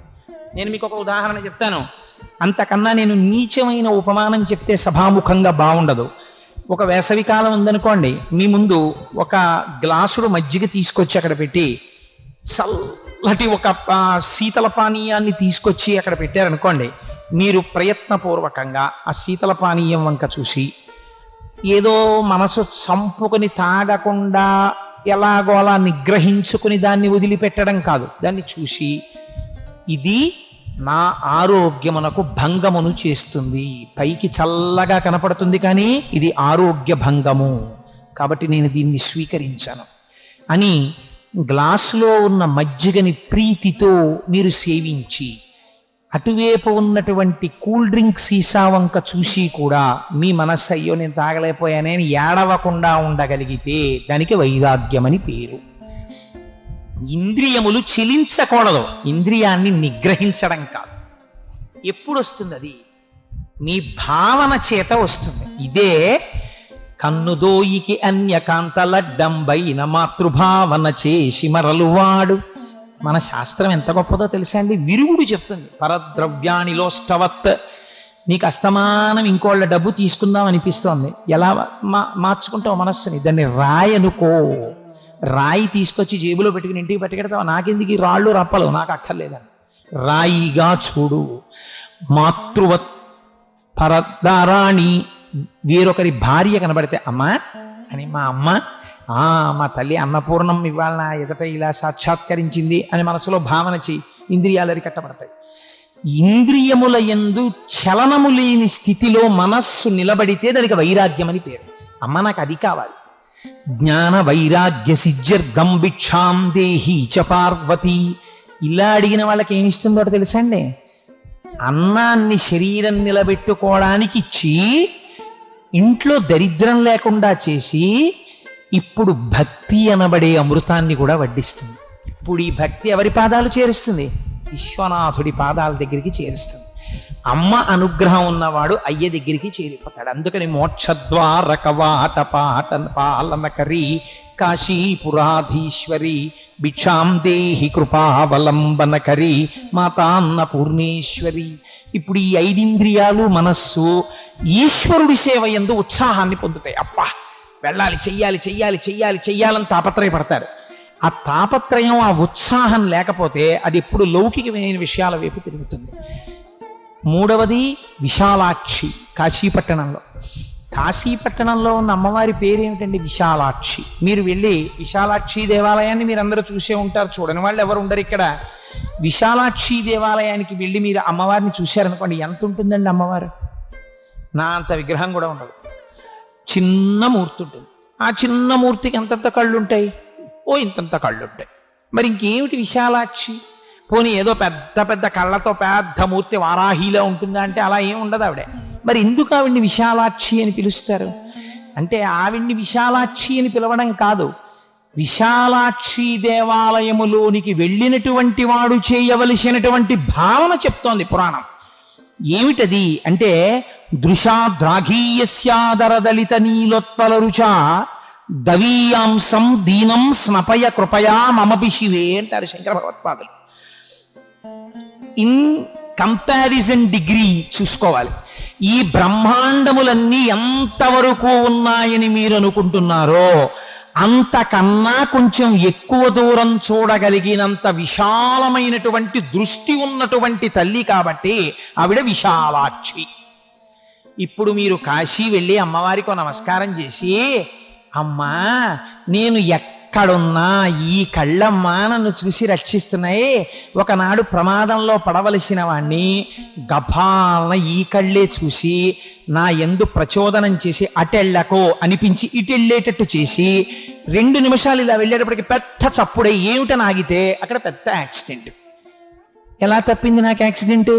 విశాలాక్షి కళ్ళల్లో పెట్టుకు చూసుకుంటుందండి అంటారు. కళ్ళల్లో పెట్టుకు చూసుకోవడం అంటే, ఎవరు విశాలాక్షి అమ్మవారి దగ్గరికి వెళ్ళి నమస్కరించారో వారిని అమ్మవారు ఎప్పుడు కనురెప్ప వెయ్యదు కదండి. ఎందుకంటే విన్నేష నిమిషోత్పన్న విపన్న భువనావళి అని పేరు ఆవిడికి. కనురెప్ప పడింది అనుకోండి లయం అయిపోతుంది. అందుకని ఆవిడ ఎప్పుడు కళ్ళు తెరిచి ఇలా చూస్తూ ఉంటుంది. ఎంత దూరం చూస్తుంది?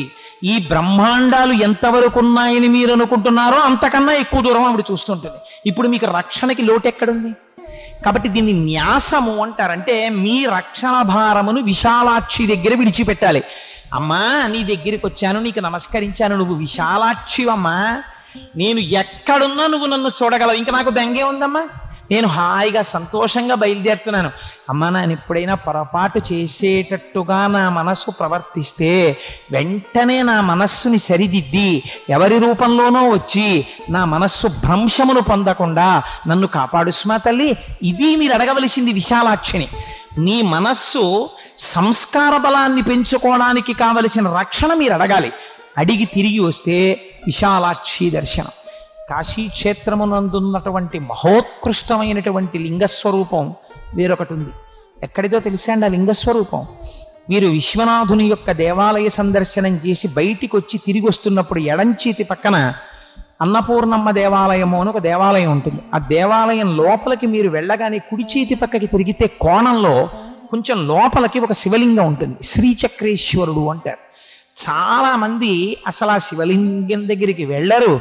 ఒక్క మారేడు దళం కాదు కదా, ఒక పువ్వు కూడా వేయరు. ఒకవేళ వెళ్ళినా మంచిదే, తెలియకుండా వేసినా మంచిదే. చాలామంది నేను చూశాను వారణాసి క్షేత్రంలో అసలు ఆ శ్రీచక్రేశ్వరుడి దగ్గరికి వెళ్ళరు. కానీ ఆ శివలింగం ఎందుకు వచ్చిందో తెలుసా అండి?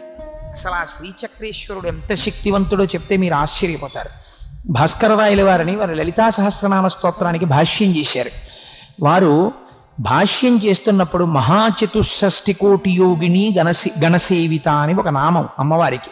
అంటే 64 కోట్ల మంది దేవతల చేత ఆవిడ సేవింపబడుతుంది. ఒకనాడు ఆయన గంగానదీ తీరంలో కూర్చుని భాష్యం రాస్తున్నప్పుడు కుంకుమానంద స్వాముల వారిని ఆ రోజుల్లో గంగ ఒడ్డున ఒక స్వామి ఉండేవారు.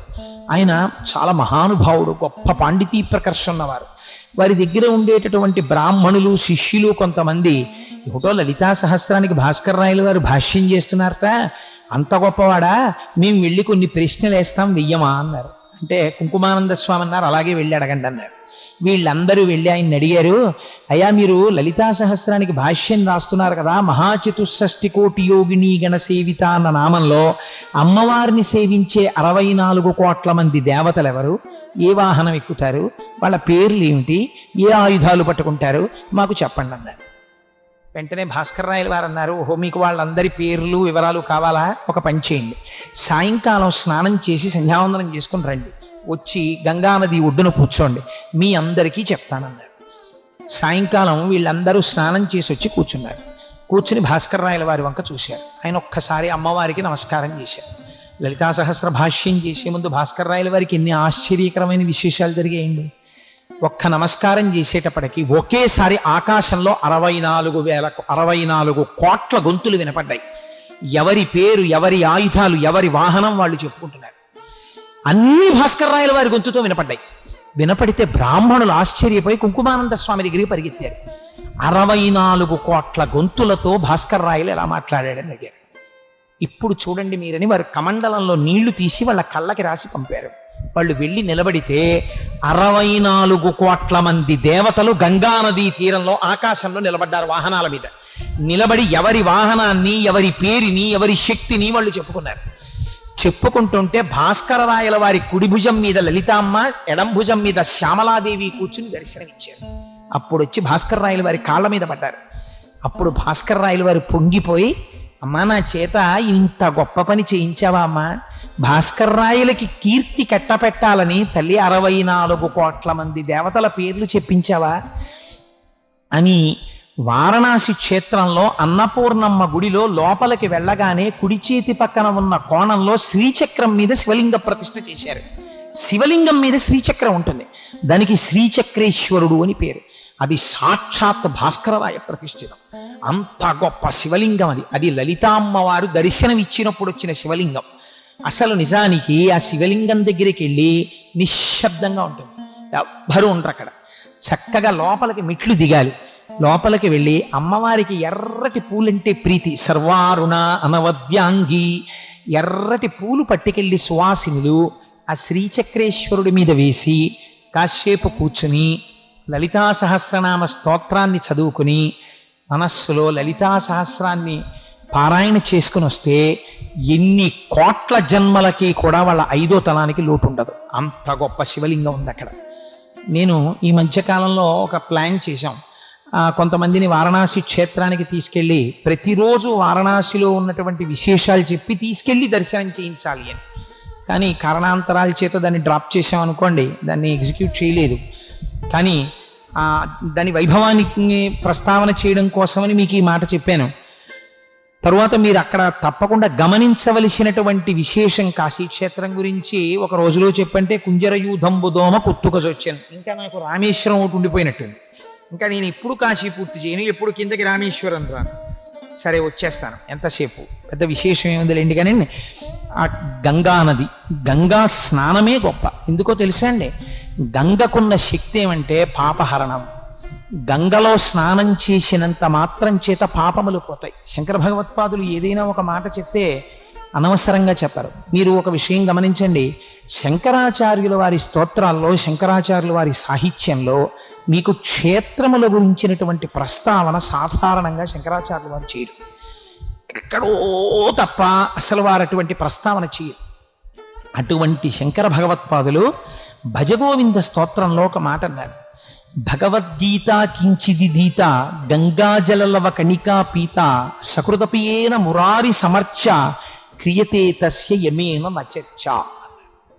ఎంత గొప్ప శ్లోకం చూడండి. భగవద్గీత కించిదిదీత, అర్థం తెలుసుకొని భగవద్గీత ఒక్క శ్లోకాన్ని జీవితంలో అన్వయం చేసిన, గంగాజలలవ కణికాపీత, గంగ నీటిలోంచి ఒక బొట్టు తీసి గంగ యొక్క మాహాత్మ్యమును తెలుసుకుని నాలుక మీద వేసిన, గంగ గొప్పతనం ఏమిటో తెలుసా అండి, గంగావతరణాన్ని ఎక్కడ మీరు కూర్చునైనా సరే అనుసంధానం చేశారనుకోండి, ఉత్తర క్షణం పాపాలు నశించిపోతాయి. ఒక్కొక్కసారి ఆశ్చర్యకరమైన సందర్భం జరుగుతుంది. అంటే ఎలాగో చెప్పేస్తున్నాను సభాముఖంగా ఇవాళ, ఒక్కొక్కసారి ఏదో ఉపన్యాసానికి బయలుదేరితే పొరపాటు జరిగింది, మనం ఇవాళ ఇప్పుడు మళ్ళీ ఇంటికి వెళ్ళి స్నానం చేస్తే తప్ప యథార్థానికి వేదిక మీదకి వెళ్ళకూడదు. ఎందుకంటే మనకి తెలుసు ఇక్కడ ఒక పొరపాటు జరిగిందని తెలుసు, మనం అక్కడికి వెళ్ళి గబుక్కుని ముట్టుకున్నామని తెలుసు, మరి ఎలా ఇప్పుడు వేదిక మీదకి వెళ్ళి మాట్లాడడం అన్న అనుమానం వస్తుంది. అప్పుడు ఏం చేస్తారో తెలుసా అండి, ఒక్క క్షణం గబగబోబ సగర చక్రవర్తి 60,000 మంది కుమారులు, అసమంజసుడు, అంశుమంతుడు, వాళ్ళు వెళ్ళడం, భూమిని తవ్వేయడం, ఆ కపిల మహర్షి చూడడం, అది చచ్చిపోవడం, వాళ్ళందరూ బూడిదైపోవడం, అక్కడి నుంచి భగీరథుడు వెళ్ళడం, తపస్సు చేయడం, బ్రహ్మగారేమో అలా ఎలా పడుతుంది శంకరుడిని పిలవమండం, శంకరుడు రావడం, జడలు విప్పుకుని నిలబడ్డం, గంగా అహంకరించడం, ఆ జటాజూటంలో తిరగడం, విడిచిపెట్టేయడం, కింద పడ్డం, గంగ ప్రవహించడం, ఓసారి మనసుకు స్మరించుకుని వేదికెక్కేస్తారు పెద్దలు. నేను చాలామంది పెద్దల దగ్గర అంతే పోతుంది ఆ దోషం. గంగావతరణాన్ని స్మరిస్తే పాపాలు పోతాయండి. మేము ఒకసారి వారణాసి వెళ్ళాం, ఎవరో తీసుకెళ్తే, ఎవరో ఆర్గనైజ్ చేసినప్పుడు వెళ్ళాం. అప్పుడు మేము కొంతమంది ఏం చేసామంటే సెలెక్టివ్గా ప్రత్యేకించి పడవలు తీసుకుని ఆ గంగ మధ్యలో ఉన్నటువంటి ఒక సైకతానికి వెళ్ళిపోయి హాయిగా అసుర సంధ్య వేళ ఆ సైకతంలో కూర్చుని ఎదురుగుండా విశ్వనాథుడి యొక్క దేవాలయ శిఖరాన్ని చూస్తూ అక్కడ గంగావతరణం చెప్పుకుని గంగావతరణం చెప్పుకుని ఆ గంగ తల మీద చల్లుకుని మళ్ళీ పడవెక్కి వచ్చేసాం. అసలు వారణాసిలో మీరు చూడవలసింది అది చూడాలి. చాలామంది కాశీ వెళ్ళాం అంటారు, తప్పు లేదనుకోండి, మంచిదే వెళ్ళడం. వారణా దగ్గర నుంచి అస్సీ వరకు మీరు పడవ మీద వెళ్ళాలి. 2 నదీ సంగమాలు, వాటి మధ్యలో ఉన్న గంగా పరివాహ ప్రాంతం ఏదుందో అది వారణాసి. మీరు ఇక్కడ ఒక్క విషయం చాలా జాగ్రత్తగా గమనించాలి. గంగ హరిద్వార్లోనూ ఉంది కదా, గంగ ఋషికేశ్లోనూ ఉంది కదా, గంగ కాశీకి పైన ఉంది కదా, మరి కాశీ గంగా అని ఎందుకు పిలుస్తారు? కాశీ గంగ అట్టుకొచ్చామండి అంటారు, గంగ పూజ చేశామండి అంటారు. గంగకి పూజ ఏమిటండి? గంగని తలుచుకుంటే, గంగని స్మరిస్తే గంగ హారతి అని గంగకి పూజ చేసేస్తుంటారు సాయంకాలం అక్కడ. మళ్ళీ మీరు వచ్చి గంగకి పూజ ఎందుకు గంగకి పూజ చేయడం? గంగ పరమ పవిత్రం, అందులో స్నానం చేస్తే మీ పాపాలు తీసేస్తోంది. అటువంటి గంగమ్మ తల్లికి మళ్ళీ వచ్చి మీరు పూజ చేయడం, ఏదో తీసుకురావడం, లేకపోతే కాశీ చెంబండి, కాశీ గంగండి అంటుంటారు. కాశీ గంగ ఏంటి? హరిద్వార్లో గంగ తీసుకురాకూడదా? హరిద్వార్లో గంగ తీసుకొస్తే కాశీ గంగ కన్నా పవిత్రత తక్కువ? లేకపోతే ఋషికేశ్లో గంగ నేను తీసుకొస్తే కాశీ గంగ కాదండి ఋషికేశ్ గంగ అన్నాను అనుకోండి, అబ్బాయి ఈ గంగ తక్కువ పవిత్రం అండి, కాశీ గంగ ఎక్కువ పవిత్రం అని మీరు అనగలరా? గంగే కదా. మరి కాశీ గంగ అంటారు ఎందుకు? కాశీ గంగని ఎందుకంటారో మీరు తెలుసుకోవాలి. తెలుసుకుంటే మీరు కాశీ గంగ అవుతారు. అది విచిత్రం.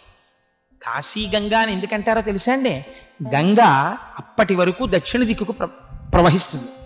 ఒక్క వారణాసి క్షేత్రం దగ్గరికి వచ్చేటప్పటికీ గంగ మళ్ళీ తిరిగి ఉత్తర దిక్కుకు ప్రవహిస్తుంది.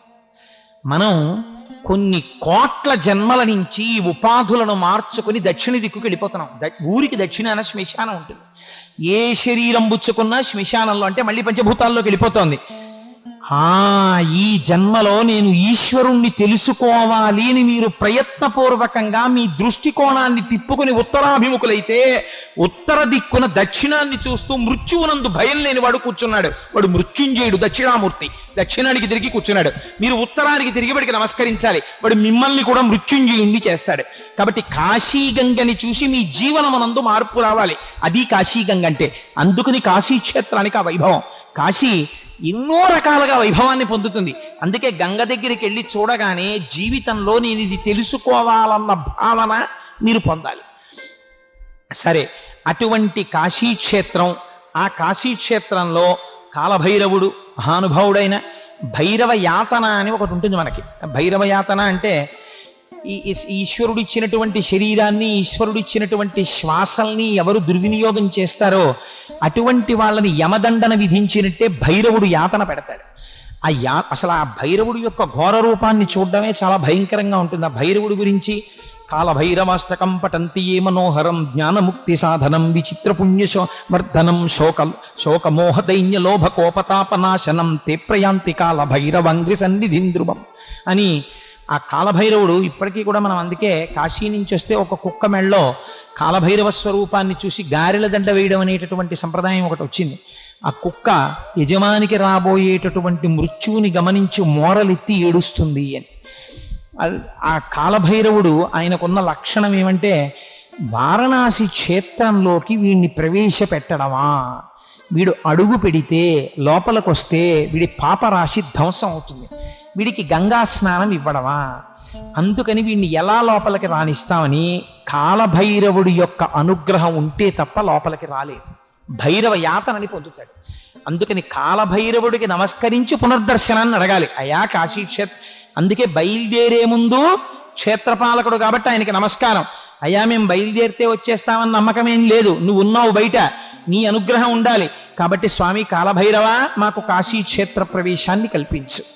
దర్శనం అయిపోయింది, ఎవరు మీకు అనుమతి ఇచ్చారో వారికి నమస్కారం, కృతజ్ఞత చెప్పి అయ్యా నువ్వు మమ్మల్ని అనుగ్రహించావు, పునః పునః మాకు ఇలాగే దర్శనాన్ని అనుగ్రహించు అని మీరు కృతజ్ఞత చెప్పి బయలుదేరి రావాలి. అది కాశీక్షేత్రంలో కాలభైరవుడి యొక్క శక్తి. అందుకే ఇంటికి వస్తే మళ్ళీ కాలభైరవుడికి ఒకసారి పూజ చేస్తారు. సరే, ఆ కాశీ పట్టణంలో మీరు తప్పకుండా చూడవలసినటువంటిది ఇంకొక మహత్తరమైన శక్తి ఉందండి, వారాహి. మనం లలితా సహస్రనామ స్తోత్రం చదువుతున్నప్పుడు ఆ వారాహి గురించి మీరు ఆ అమ్మవారి నామాల్లో వస్తాయి.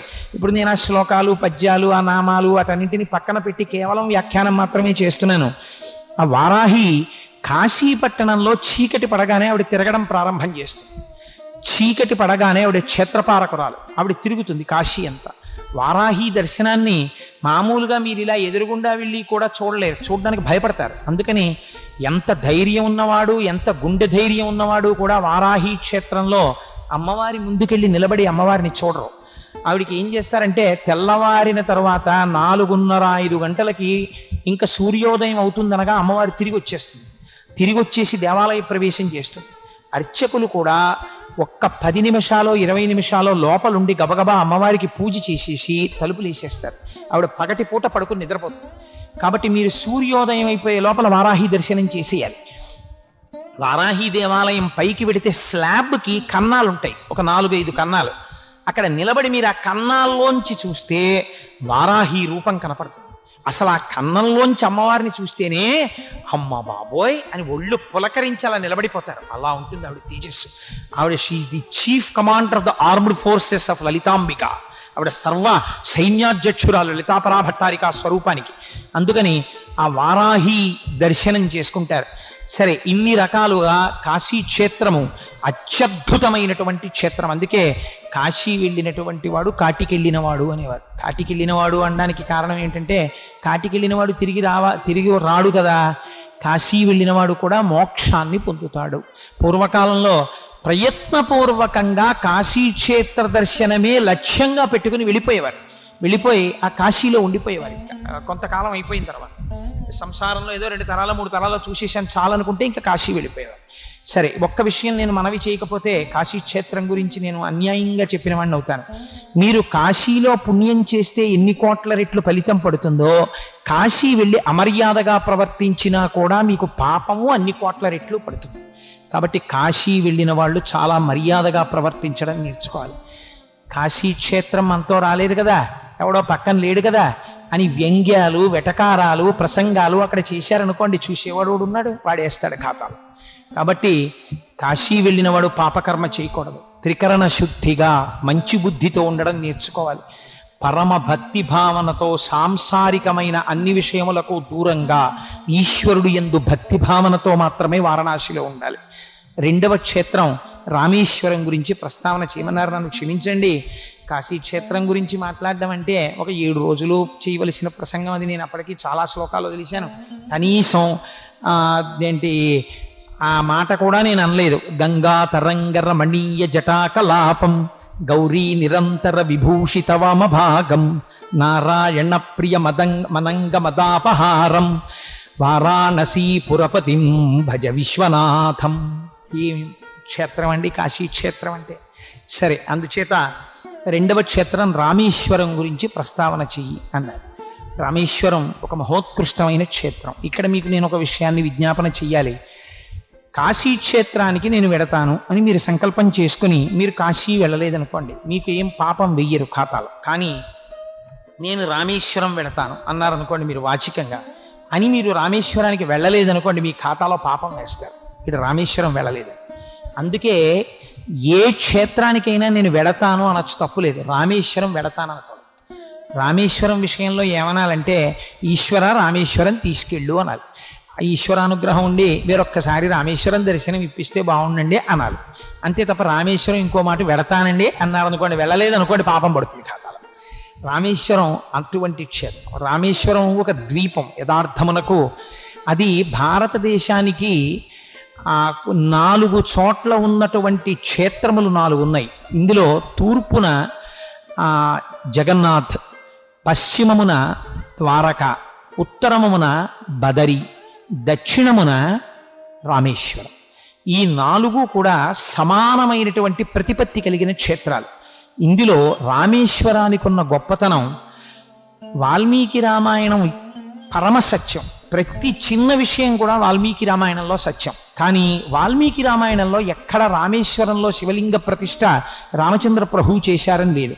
అయితే వాల్మీకి రామాయణంలో ప్రస్తావన చెయ్యనంత మాత్రం చేత కొన్ని విషయాలు అసత్యాలని కూడా మీరు ధృవీకరించలేరు. ఉదాహరణకి భద్రాచలం, వామాంక స్థిత జానకీ పరిల సత్కో దండ దండంకరే అని తెల్లారితే స్తోత్రం చేస్తున్నాం కదా. భద్రాచలం వాల్మీకి రామాయణంలో లేదు, కానీ సత్యం. రామ్ఝోళ లక్ష్మణ్ఝోళ వాల్మీకి రామాయణంలో లేదు, కానీ సత్యం. అలాగే రామేశ్వరం కూడా సత్యం. దీని గురించి తెలుసుకోవాలంటే మీరు ఇతర పురాణాలను విచారణ చేయాలి. పద్మపురాణం, స్కాందం ఇలాంటివి చూడాలి. పూర్తి చేసి చేయవలసి వచ్చింది అంటే ఆయన రావణ బ్రహ్మని సంహరించారు. యుద్ధమునందు సంహరించిన ఒక గొప్ప బ్రాహ్మణుణ్ణి సంహరించారు. చేత అటువంటి బ్రహ్మహత్యాపాతకము నుంచి వినుర్ముక్తుడు కావడం కోసమని ఏమి చేస్తే ఈ పాపం పోతుంది అంటే శివలింగ ప్రతిష్ఠ చేస్తే పోతుంది. కాబట్టి రామేశ్వరం అంటే ఈ సముద్ర మధ్యలో ఉన్నటువంటి ద్వీపమునందు లింగ ప్రతిష్ఠ చేయడం కోసమని స్వామి సీతమ్మతో హనుమతో కలిసి వెళ్ళారు. వెళ్ళి హనుమని శివలింగం తీసుకురా అని పంపారు. పంపితే ముహూర్త సమయానికి రావడంలో కించిత్ ఆలస్యమైంది. ఇక్కడ మీరు ఒక విషయాన్ని చాలా జాగ్రత్తగా జ్ఞాపకం పెట్టుకోవాలి. స్థల పురాణాన్ని మీరు యథాతథంగా చూశారనుకోండి, హనుమ యొక్క శీలానికి మనం ఒక పొరపాటు మాట చెప్పినట్టు అవుతుంది. హనుమకి మనోజవం మారుతతుల్య వేగం అని పేరు. అటువంటి వాడు రామచంద్రమూర్తి నేను ఇన్ని గంటలకి శివలింగ ప్రతిష్ఠ చెయ్యాలి, నువ్వు ఏదో వారణాసి నుంచో కైలాస పర్వతం నుంచో శివలింగం పట్రా అంటే ఆ ముహూర్తం వేళ దాటిపోయిన తర్వాత శివలింగాన్ని తేగలగడం తప్ప అంతకన్నా ముందు శివలింగాన్ని తేలేనంతటి వేగము లేనివాడు హనుమయ్య కాదు కదా. మరి అటువంటిప్పుడు స్థల పురాణం అలా ఎందుకుంది? మీరు జాగ్రత్తగా విచారణ చేయాలి. రామేశ్వరం మీకు ఒక పెద్ద రహస్యాన్ని చెప్తుంది. హనుమ శివలింగం తేవడం ఆలస్యమైంది. మరి ఎలా చేశారు రామచంద్రమూర్తి శివలింగ ప్రతిష్ఠ అంటే సీతమ్మ తల్లి తన చేత్తో అక్కడ ఉన్నటువంటి పృథివిని అనగా మట్టిని ఇలా లింగము కింద గోడుగా కట్టింది. అదే శివలింగము అని ప్రతిష్ఠ మంత్రం చెప్పేశారు. ఇప్పుడు అది ఏమైంది? అది శివలింగం అయింది. ఇప్పుడు మీరు అలా ఆలోచించండి, మీరు ఈ బ్రహ్మాండం మొత్తం మీద ఎక్కడ ఇసుక తీసి ఇలా అన్నది శివలింగం. కాబట్టి సర్వ బ్రహ్మాండములు కూడా ఏ రూపమును పొంది ఉన్నవి? లింగ రూపమునే పొంది ఉన్నవి. కాబట్టి శివుడికి స్థాణుహు అని పేరు. స్థాణుహు అంటే చాలామంది కదలలేనివాడు అనుకుంటారు. కదలడానికి చోటు లేనివాడు, అంతటా నిండిపోయి ఉన్నాడు. కాబట్టి లింగ ప్రతిష్ఠ చేయడానికి లింగం తేవక్కర్లేదు. అక్కడ ఉన్న ఇసుక ఇలా అంటే శివలింగమై కూర్చుంది. సీతమ్మ అలా ఆ ముహూర్తానికి అంది ప్రాణప్రతిష్ఠ మంత్రం చెప్పేశారు, అది శివలింగం అయింది. నీకు ఇక్కడ శుద్ధి ఉండాలి తప్ప నువ్వు ఏ సమయంలోనైనా సరే శివ దర్శనమును చేయగలవు. అందుకే ఒక పెద్ద రహస్యం ఉంది తెలుసా అండి, నేను మీకు ఇవాళ చెప్పేస్తున్నాను.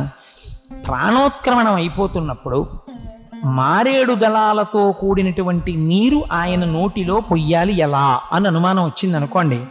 అనుమానం వస్తే ఏమీ ఇంట్లో లేకపోతే ఇంత మట్టి తీసి మారేడు దళాన్ని మనస్సులో స్మరించి పరమేశ్వరుడు యొక్క పాదముల మించి తీసినట్టుగా భావన చేసి నోట్లో వేసుకుంటే ఈశ్వరుడు యొక్క పాదముల మించి తీసినటువంటి మారేడు దళాన్ని నోట్లో వేసుకున్నవాడు ఏ కైలాసాన్ని పొందుతాడో అది పొందేస్తాడు.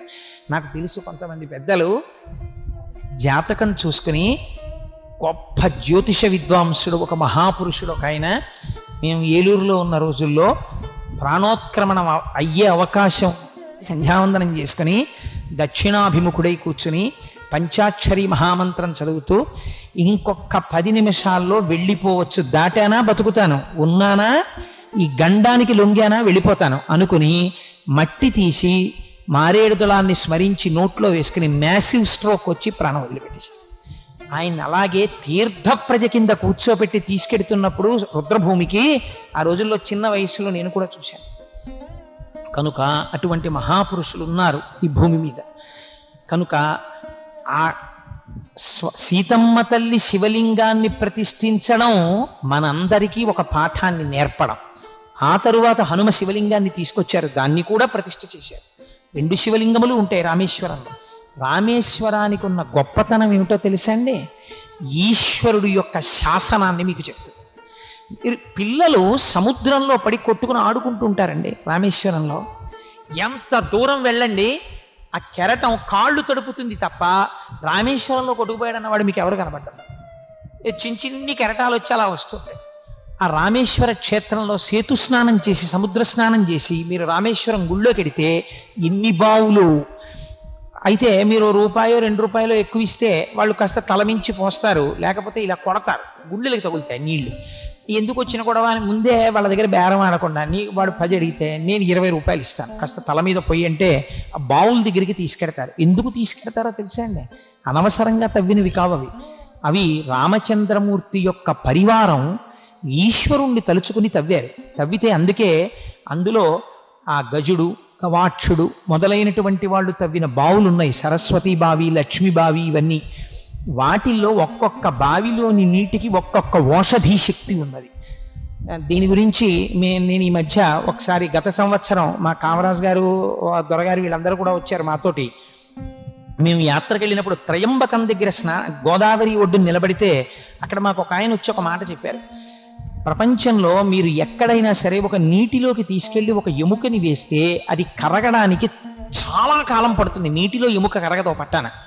మీరు త్రయంబక క్షేత్రం దగ్గర ఉన్నటువంటి గోదావరి దగ్గరికి తీసుకొచ్చి ఒక ఎముకని వేస్తే చాలా తొందరగా ఎముక కరిగిపోతుంది. ఇంత శక్తి ఈ నీటికి ఎక్కడి నుంచి వస్తుందో ఎవరికీ తెలియదండి అని చెప్పాడు. మన దేశం, మన క్షేత్రాలు, మన నదులు అంత గొప్పవి. తెలుసుకోక చేతకాక 4 శ్లోకాలు రాకపోయినా, 2 పద్యాలు లేకపోయినా, ఓ పురాణం చదవకపోయినా, ఓ మైకట్టుకుని వెర్రికేకలేసే వాళ్ళకి ఈ జాతి వైభవం ఎక్కడి నుంచి తెలుస్తుంది? చదివితే తెలుస్తుంది. నీకు రామాయణంలో ఒక శ్లోకం చదవడం వచ్చా? నీకు రామాయణంలో ఒక శ్లోకానికి అర్థం చెప్పడం వచ్చా? నీకు ఓం త్రయంబకం యజామహే సుగంధిం పుష్టివర్ధనం అనడం వచ్చా? నీకు చేత కాదు. నువ్వు నా జాతిని, నా మతాన్ని విమర్శించగలిగిన మొనగాడివా? మైక్లో ఎక్కడి నుంచి వచ్చింది నీకు ఈ కలేజా? మన చేతకానితనం. నిష్కారణంగా అబద్ధపు మాటల పురాణాలు మాట్లాడవు, ఋషులు మాట్లాడరు, వాళ్ళకి అవసరం లేదు. నిరూపింపబడ్డాయి, అనవసరపు విషయాలు ప్రస్తావన చేసిన వాళ్ళు లేరు. రామదాసు గారు విమానంలో వెళ్ళిపోతే భద్రాచల క్షేత్రం వచ్చింది. రమణ మహర్షి ఆత్మజ్యోతి కొన్ని వేల మంది చూస్తుండగా అరుణాచల శిఖరాల్లో కలిసిపోతే అరుణాచల వైభవం కనపడింది. కేంద్ర ఆర్థిక మంత్రి అంతటి వాడు ప్రదక్షిణం చేస్తున్నప్పుడు జ్యోతి రూపంగా కనపడితే స్థాణువై నిలబడిపోయాడు. ఎంతమందికో ఎన్ని రకాలుగానో స్వామి దర్శనమిచ్చి వాగ్గేయకారుల్ని, ఋషుల్ని, భక్తుల్ని ఉద్ధరించినటువంటి మహాక్షేత్రాలు కలిగినటువంటి సనాతన ధర్మం మన ధర్మం. అటువంటి ధర్మంలో పుట్టడం మన అదృష్టం, అటువంటి ధర్మం గురించి చెప్పుకోవడం మన అదృష్టం, అటువంటి బావులలో స్నానం చేయడం మన అదృష్టం. వాటికి పేర్లు తక్కువ చేయడం, వాటి గురించి ఎవరో విమర్శలు చేస్తే మనం వినడం, అంతకన్నా అసహ్యకరమైన విషయం దేశంలో ఇంకోటి లేదు. మనం దాన్ని ఖండించాలి. కనుక చూడండి, రామేశ్వరంలో ఆ బావుల దగ్గర స్నానం చేస్తారు, వాటికి ఔషధీ విలువలు ఉంటాయి. రామేశ్వరం గురించి మీకు ఒక్క మాట చెప్పి నేను ఉపన్యాసాన్ని పూర్తి చేసేస్తాను. ఎందుచేతనంటే రామేశ్వరంలో రామేశ్వరము అన్న పేరు తెలుసుకోవడం వెనకాతలే ఒక మర్మం ఇమిడి ఉంది. ఏమిటో తెలుసా అండి? కాశీ వెళ్ళిన వాళ్ళు గంగాజలాలు పట్టుకుని రామేశ్వరం వెళ్ళాలి. వెళ్ళి కాశీలో గంగ పట్టుకెళ్ళి రామేశ్వరంలో ఉన్న శివలింగానికి అభిషేకం చేసేస్తారు. చేసేసి రామేశ్వరంలో ఉన్న ఇసుక కొంచెం పట్టుకుని మళ్ళీ కాశీ పెడతారు. వెళ్ళి అది పట్టుకెళ్ళి గంగా నది ఒడ్డున ఉన్నటువంటి ఇసుకలో కలుపుతారు. మాకు సంపూర్ణ తీర్థయాత్ర అయిపోయింది. ఇక మేము ఏ క్షేత్రాలు వెళ్ళలేదు అని అనకూడదు. నేను అన్నీ చూసేసినట్టే ఆ పూనికి ఉండాలి. ఇలా ఎలా కుదురుతుంది? అలా ఎందుకు చెప్పారు? రామేశ్వరానికి అంత వైభవం ఎక్కడి నుంచి వచ్చింది? ఇప్పుడు మీరు కొంచెం జాగ్రత్తగా వింటే మీరు పసిగట్టేస్తారు. అది ఏదో మామూలుగా చెప్పింది కాదు. మనుష్య శరీరంతో ఉండి, మామూలుగా ఈ శరీరము నేను అన్న భావనతో ఉండి, నేనేదో సుఖాన్ని అనుభవిస్తున్నాను, నేను కోటేశ్వరరావు, నేను కుటుంబంలో ఉన్నాను, ఈ భావనతో ఉండడం బాగా అడుగున ఉన్నటువంటి భావన. ఈ భావన ఉండి ఒక సత్యమును ఒకదాన్ని అంగీకరిస్తారు. కానీ ఈశ్వరుడు ఉన్నాడు, వారణాసి అనబడే క్షేత్రం ఉన్నది, అది మోక్షపురి. భగవానుడు తలుచుకుంటే నాకు మోక్షం ఇయ్యగలడు, వాడే అంతటా ఉన్నాడు, వాడు తప్ప వేరొక వస్తువు లేదు ప్రపంచంలో, ఏకమేవా అద్వితీయం బ్రహ్మ అని మీరు నమ్మిన నాడు ఊర్ధ్వముఖ చలనం చేస్తారు. ఇదే పుట్టుకలో రహస్యం. మిగిలిన ప్రాణులన్నీ భూమికి అడ్డంగా పుట్టి అడ్డంగా పెరుగుతాయి. ఒక్క మనుష్య ప్రాణి మాత్రం అడ్డంగా పుట్టి నిలువుగా పెరుగుతుంది. నిలువుగా పెరగడంలో రహస్యం ఏమిటో తెలుసా అండి? వెన్నెముక. మీరు ఊర్ధ్వముఖ చలనం చెయ్యమని మీరు కాశీ క్షేత్రాన్ని చేరాలి. కాశీ క్షేత్రాన్ని చేరి మీరు విశ్వనాథలింగం దగ్గర, విశ్వేశ్వరలింగం దగ్గర నిలబడి అభిషేకం చేసి అన్నపూర్ణమ్మ దగ్గరికి వెళ్ళి ఏ కోరిక కోరితే మీరు జ్ఞానిగా నిలబడతారో, ఎప్పుడు మోక్షస్థితికి అర్హులవుతారో, విశాలాక్షి దర్శనం అంటే ఏమిటో మీకు నేను విజ్ఞాపన చేసి ఉన్నాను. ఇప్పుడు మీరు పట్టుకున్న గంగ జ్ఞానగంగ. ఈ జ్ఞానగంగ పట్టుకుని మీరు ఎక్కడికి రావాలి? ఈ జ్ఞానం ఉండి సంసారం వదిలేరు. జ్ఞానమును పొంది సంసారములోనే ఉంటారు. అదే కాళ్ళు, అదే చేతులు, అదే ప్యాంటు, అదే చొక్కా, అదే ఉద్యోగం, అదే టేబుల్, అదే సీటు. ఏది మారింది లోపల? మనిషి ఏం మారిపోడు జ్ఞానైపోతే, లోపల కోణం మారిపోయింది. ఇప్పుడు ఇదేమైంది? మళ్ళీ కిందకు వచ్చారు, అంటే రామేశ్వరం వచ్చారు. ఇప్పుడు మీకేం కనపడుతోంది? ఏకో దేవ సర్వభూతాంతరాత్మ సర్వభూతాదివాస సాక్షీ చేతో కేవలో నిర్గుణశ్చ. ఉన్నదొక్కటే పదార్థం, అదే అంతటా కనపడుతోంది. ఇది జ్ఞానగంగ పట్టరావడం అంటే. పట్టుకొచ్చి ఎక్కడికి వచ్చారు? రామేశ్వరం వచ్చారు. రామేశ్వరంలో ఏముంది? శివలింగాన్ని ప్రతిష్ఠ చేశారు. ఎవరు చేశారు? రాముడు చేశాడు. రాముడు ఎందుకు చేశాడు? తనకున్న పాపం పోవడానికి చేశాడు. ఎవరిని ప్రతిష్ఠించాడు? శివలింగాన్ని ప్రతిష్ఠించాడు. అంటే రాముడు గొప్ప, శివుడు గొప్ప? మీరు వెంటనే రామేశ్వరం వెళ్ళి ప్రశ్న వేశారు. ఇప్పుడు ఏమనాలి? రాముడు పాతకం పోగొట్టుకోవడానికి శివలింగ ప్రతిష్ఠ చేశాడు కాబట్టి శివుడు గొప్పవాడు అనాలి కదండి. కొంచెం జాగ్రత్తగా వినండి, తొందరపడి తీర్పు చెప్పకండి. ఈ ప్రశ్నే దేవతలందరూ రామేశ్వరం వచ్చి వేశారు. రామేశ్వరం వచ్చి శ్రీ మహావిష్ణువు యొక్క స్వరూపమైన రాముడు పాతకం పోగొట్టుకోవడానికి లింగ ప్రతిష్ఠ చేశాడు కదా. కాబట్టి రాముని యొక్క ఈశ్వరుడు శివుడు. కాబట్టి ఇది షష్ఠీ తత్పురుష సమాసము రామేశ్వరము. కాబట్టి రాముడి కన్నా గొప్పవాడు శివుడు అన్నారు. అంటే కొంతమంది అన్నారు, కాదు కాదయ్యా, ఆయన మనుష్యుడిగా ఎలా ప్రవర్తించాలో చూపించడానికి వచ్చాడు రామచంద్రమూర్తిగా. అందుకని శివారాధన ఎంత గొప్పదో, ఎలా పాపం పోగొట్టుకోవాలో చూపించాడు. కానీ పరమశివుడు కూడా రామనామం చేస్తుంటాడు. కాబట్టి ఇప్పుడు అది షష్ఠీ తత్పురుష సమాసం కాదు, రాముని యొక్క శివుడు కాదు. రాముని ఈశ్వరుడుగా కలిగిన శివుడు కాబట్టి కలది కలవాడు వచ్చింది కాబట్టి బహువ్రీహి సమాసం. రాముడే శివుడికి ఈశ్వరుడు అని వాళ్ళు అన్నారు. రాముడికి శివుడు ఈశ్వరుడా, శివుడికి రాముడు ఈశ్వరుడా, రెండు వర్గాలయ్యి. ఇప్పుడు ఎవరు చెప్పాలి ఈ తీర్పు? అందరూ కలిసి ఎందుకు ఈ కొట్టుకోవడం, ఆయన్ని అడిగేస్తే గొడవ వదిలిపోతుందని కైలాసానికి వెళ్ళారు. శివుణ్ణి అడిగారు, నీకు రాముడు ఈశ్వరుడా, రాముడికి నువ్వు ఈశ్వరుడిగా చెప్పన్నారు. అంటే ఆయన అన్నాడు, అబ్బాయే మీరు చెప్పిందే కరెక్టు, బహువ్రీహి సమాసం. రాముడు నాకు ఈశ్వరుడైనాడు, రాముడే నాకు ఈశ్వరుడు, నేను ఆయన కన్నా చిన్నవాణ్ణి. బయటకు వచ్చారు. చూసారా మేము చెప్పిందే కరెక్ట్ అన్నారు కొంతమంది. అంటే వీళ్ళు అన్నారు, మా శివుడు అంతేనండి, మహాజ్ఞాని, అలాగే మాట్లాడతాడు చాలా వినయంగా, అంతేకాని నేను ఈశ్వరుణ్ణి అనడు. వైకుంఠం వెళ్ళి అడుగుదాం అన్నారు. ఆయన దగ్గరికి వెళ్ళి అడిగారు, ఏమండి శివుడి దగ్గరికి వెళ్ళాం, ఆయన కన్ఫర్మ్ చేసేసాడు, ఆయనకి మీరు ఈశ్వరుట్ట కదా, నిజమే కదా అన్నారు. ఇది భోళాశంకరుడు అండి, ఆయన మహాజ్ఞాని, జ్ఞానగంగాధరుడు, కానీ అలా అనడు. చేత్తో త్రిశూలం పట్టుకున్నాడు, త్రిగుణాతీతుడు అయినా అబ్బే నాకేం వచ్చండి, నాకేం తెలుసండి అంటాడు. నమ్మకండి, ఆయనకి నేను ఈశ్వరుణ్ణి గాను, షష్ఠీ తత్పురుష సమాసం.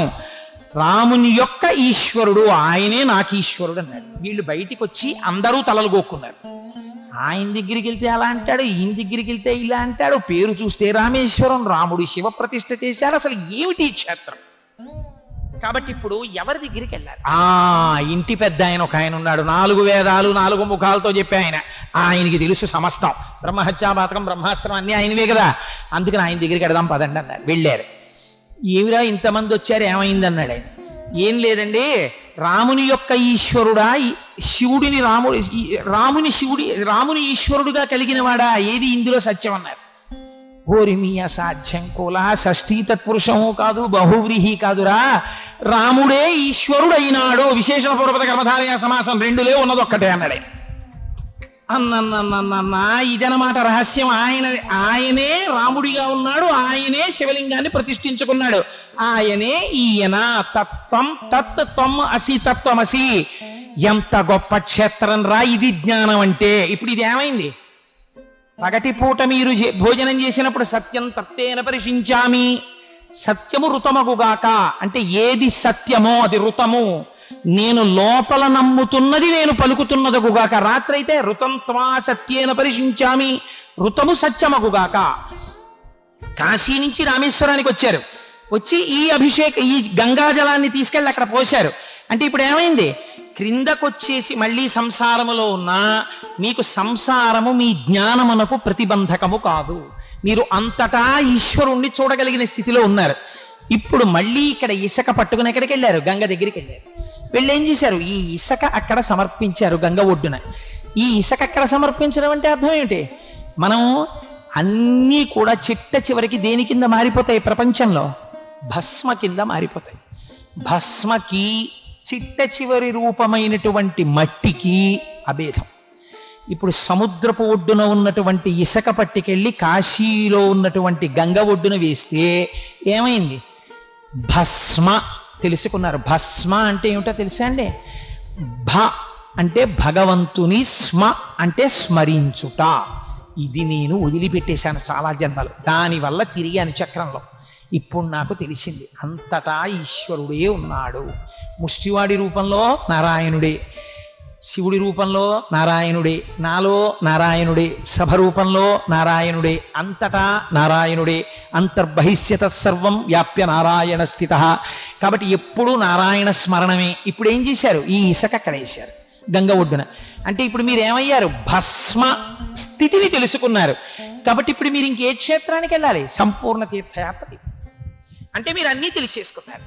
అందుకని కాశీ రామేశ్వరాల మధ్యలో కాశీ వెళ్ళి జలం తెచ్చి రామేశ్వరంలో, రామేశ్వరం ఇసుక కాశీ పట్టికెళ్లడంలో సంపూర్ణ యాత్ర అయిందండం వెనకాతల మీరు లోపల పెరగవలసినటువంటి స్థితిని చెప్పింది. అంతేగాని 2,000 రూపాయలు 5,000 రూపాయలు జేబులో వేసుకుని అలా వెళ్ళిపోయి తీసుకొచ్చేసి ఇక్కడ పోసేసి ఇక్కడ పట్టుకెళ్ళి అక్కడ పోసేసి అయిపోయింది తీర్థయాత్ర అనమని కాదు దాని ఉద్దేశం. అలా ఎదగడం నేర్చుకో. ఎదగడం నేర్చుకున్న నాడు నువ్వు సంపూర్ణ తీర్థయాత్ర చేసినట్టే, అన్ని క్షేత్రములు నువ్వు చూసేసినట్టే, అంతటా నువ్వు తెలుసుకున్నట్టే అని శాస్త్ర ప్రమాణం. కనుక అది 2 మహాసముద్రముల యొక్క సంగమస్థానం రామేశ్వరం. మీకు ఆశ్చర్యం ఏమిటో తెలుసా అండి, కొన్ని వందల అడుగుల ఎత్తు రాజద్వారం. రామేశ్వర క్షేత్రాన్ని జీవితంలో దర్శించి తీరాలి. నిజంగా ఆశ్చర్యం ఏమిటో తెలుసా అండి, తెల్లవారుతుంటుంది. ఇందులో అందరూ బహుశా రామేశ్వరం దర్శనం చేసేసిన వారేనేమో. తెల్లవారుతుండగా సూర్యోదయం అవుతుంటే మీరు ఆ మీటర్ గేజ్ ట్రైన్ వెడుతున్నప్పుడు మీరు కిటికీ పక్కన కూర్చుంటే దూరంగా సముద్రం బీచ్ దగ్గరికి వచ్చేస్తుంది. ఇది బీచ్ దగ్గరికి వచ్చేస్తోంది, ట్రైన్ వెళ్ళిపోతోంది అనుకుంటారు.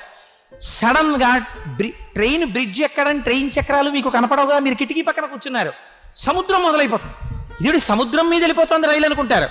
సముద్రం మీద వెళ్ళిపోతుంటే చుట్టూ సముద్రం, మధ్యలో చిన్ని రైలు పెట్టులో మీరు సముద్రం దాటి వెళ్ళిపోయి ఆ ఇసుక తెన్నెల మీద కాస్తున్నటువంటి ఆ చక్కటి కర్బూజాకాయలు, చిన్ని క్షేత్రాలు దాటుకుంటూ వెళ్ళి రామేశ్వరం అని చిన్న బోర్డు అక్కడ దిగ్గాని మీకు ఆశ్చర్యం ఏంటో తెలుసా అండి, కొత్త ప్లాట్ఫామ్ కడదామని అక్కడ తవ్వుతుంటే దక్షిణామూర్తి యొక్క పెద్ద మూర్తి దొరికింది.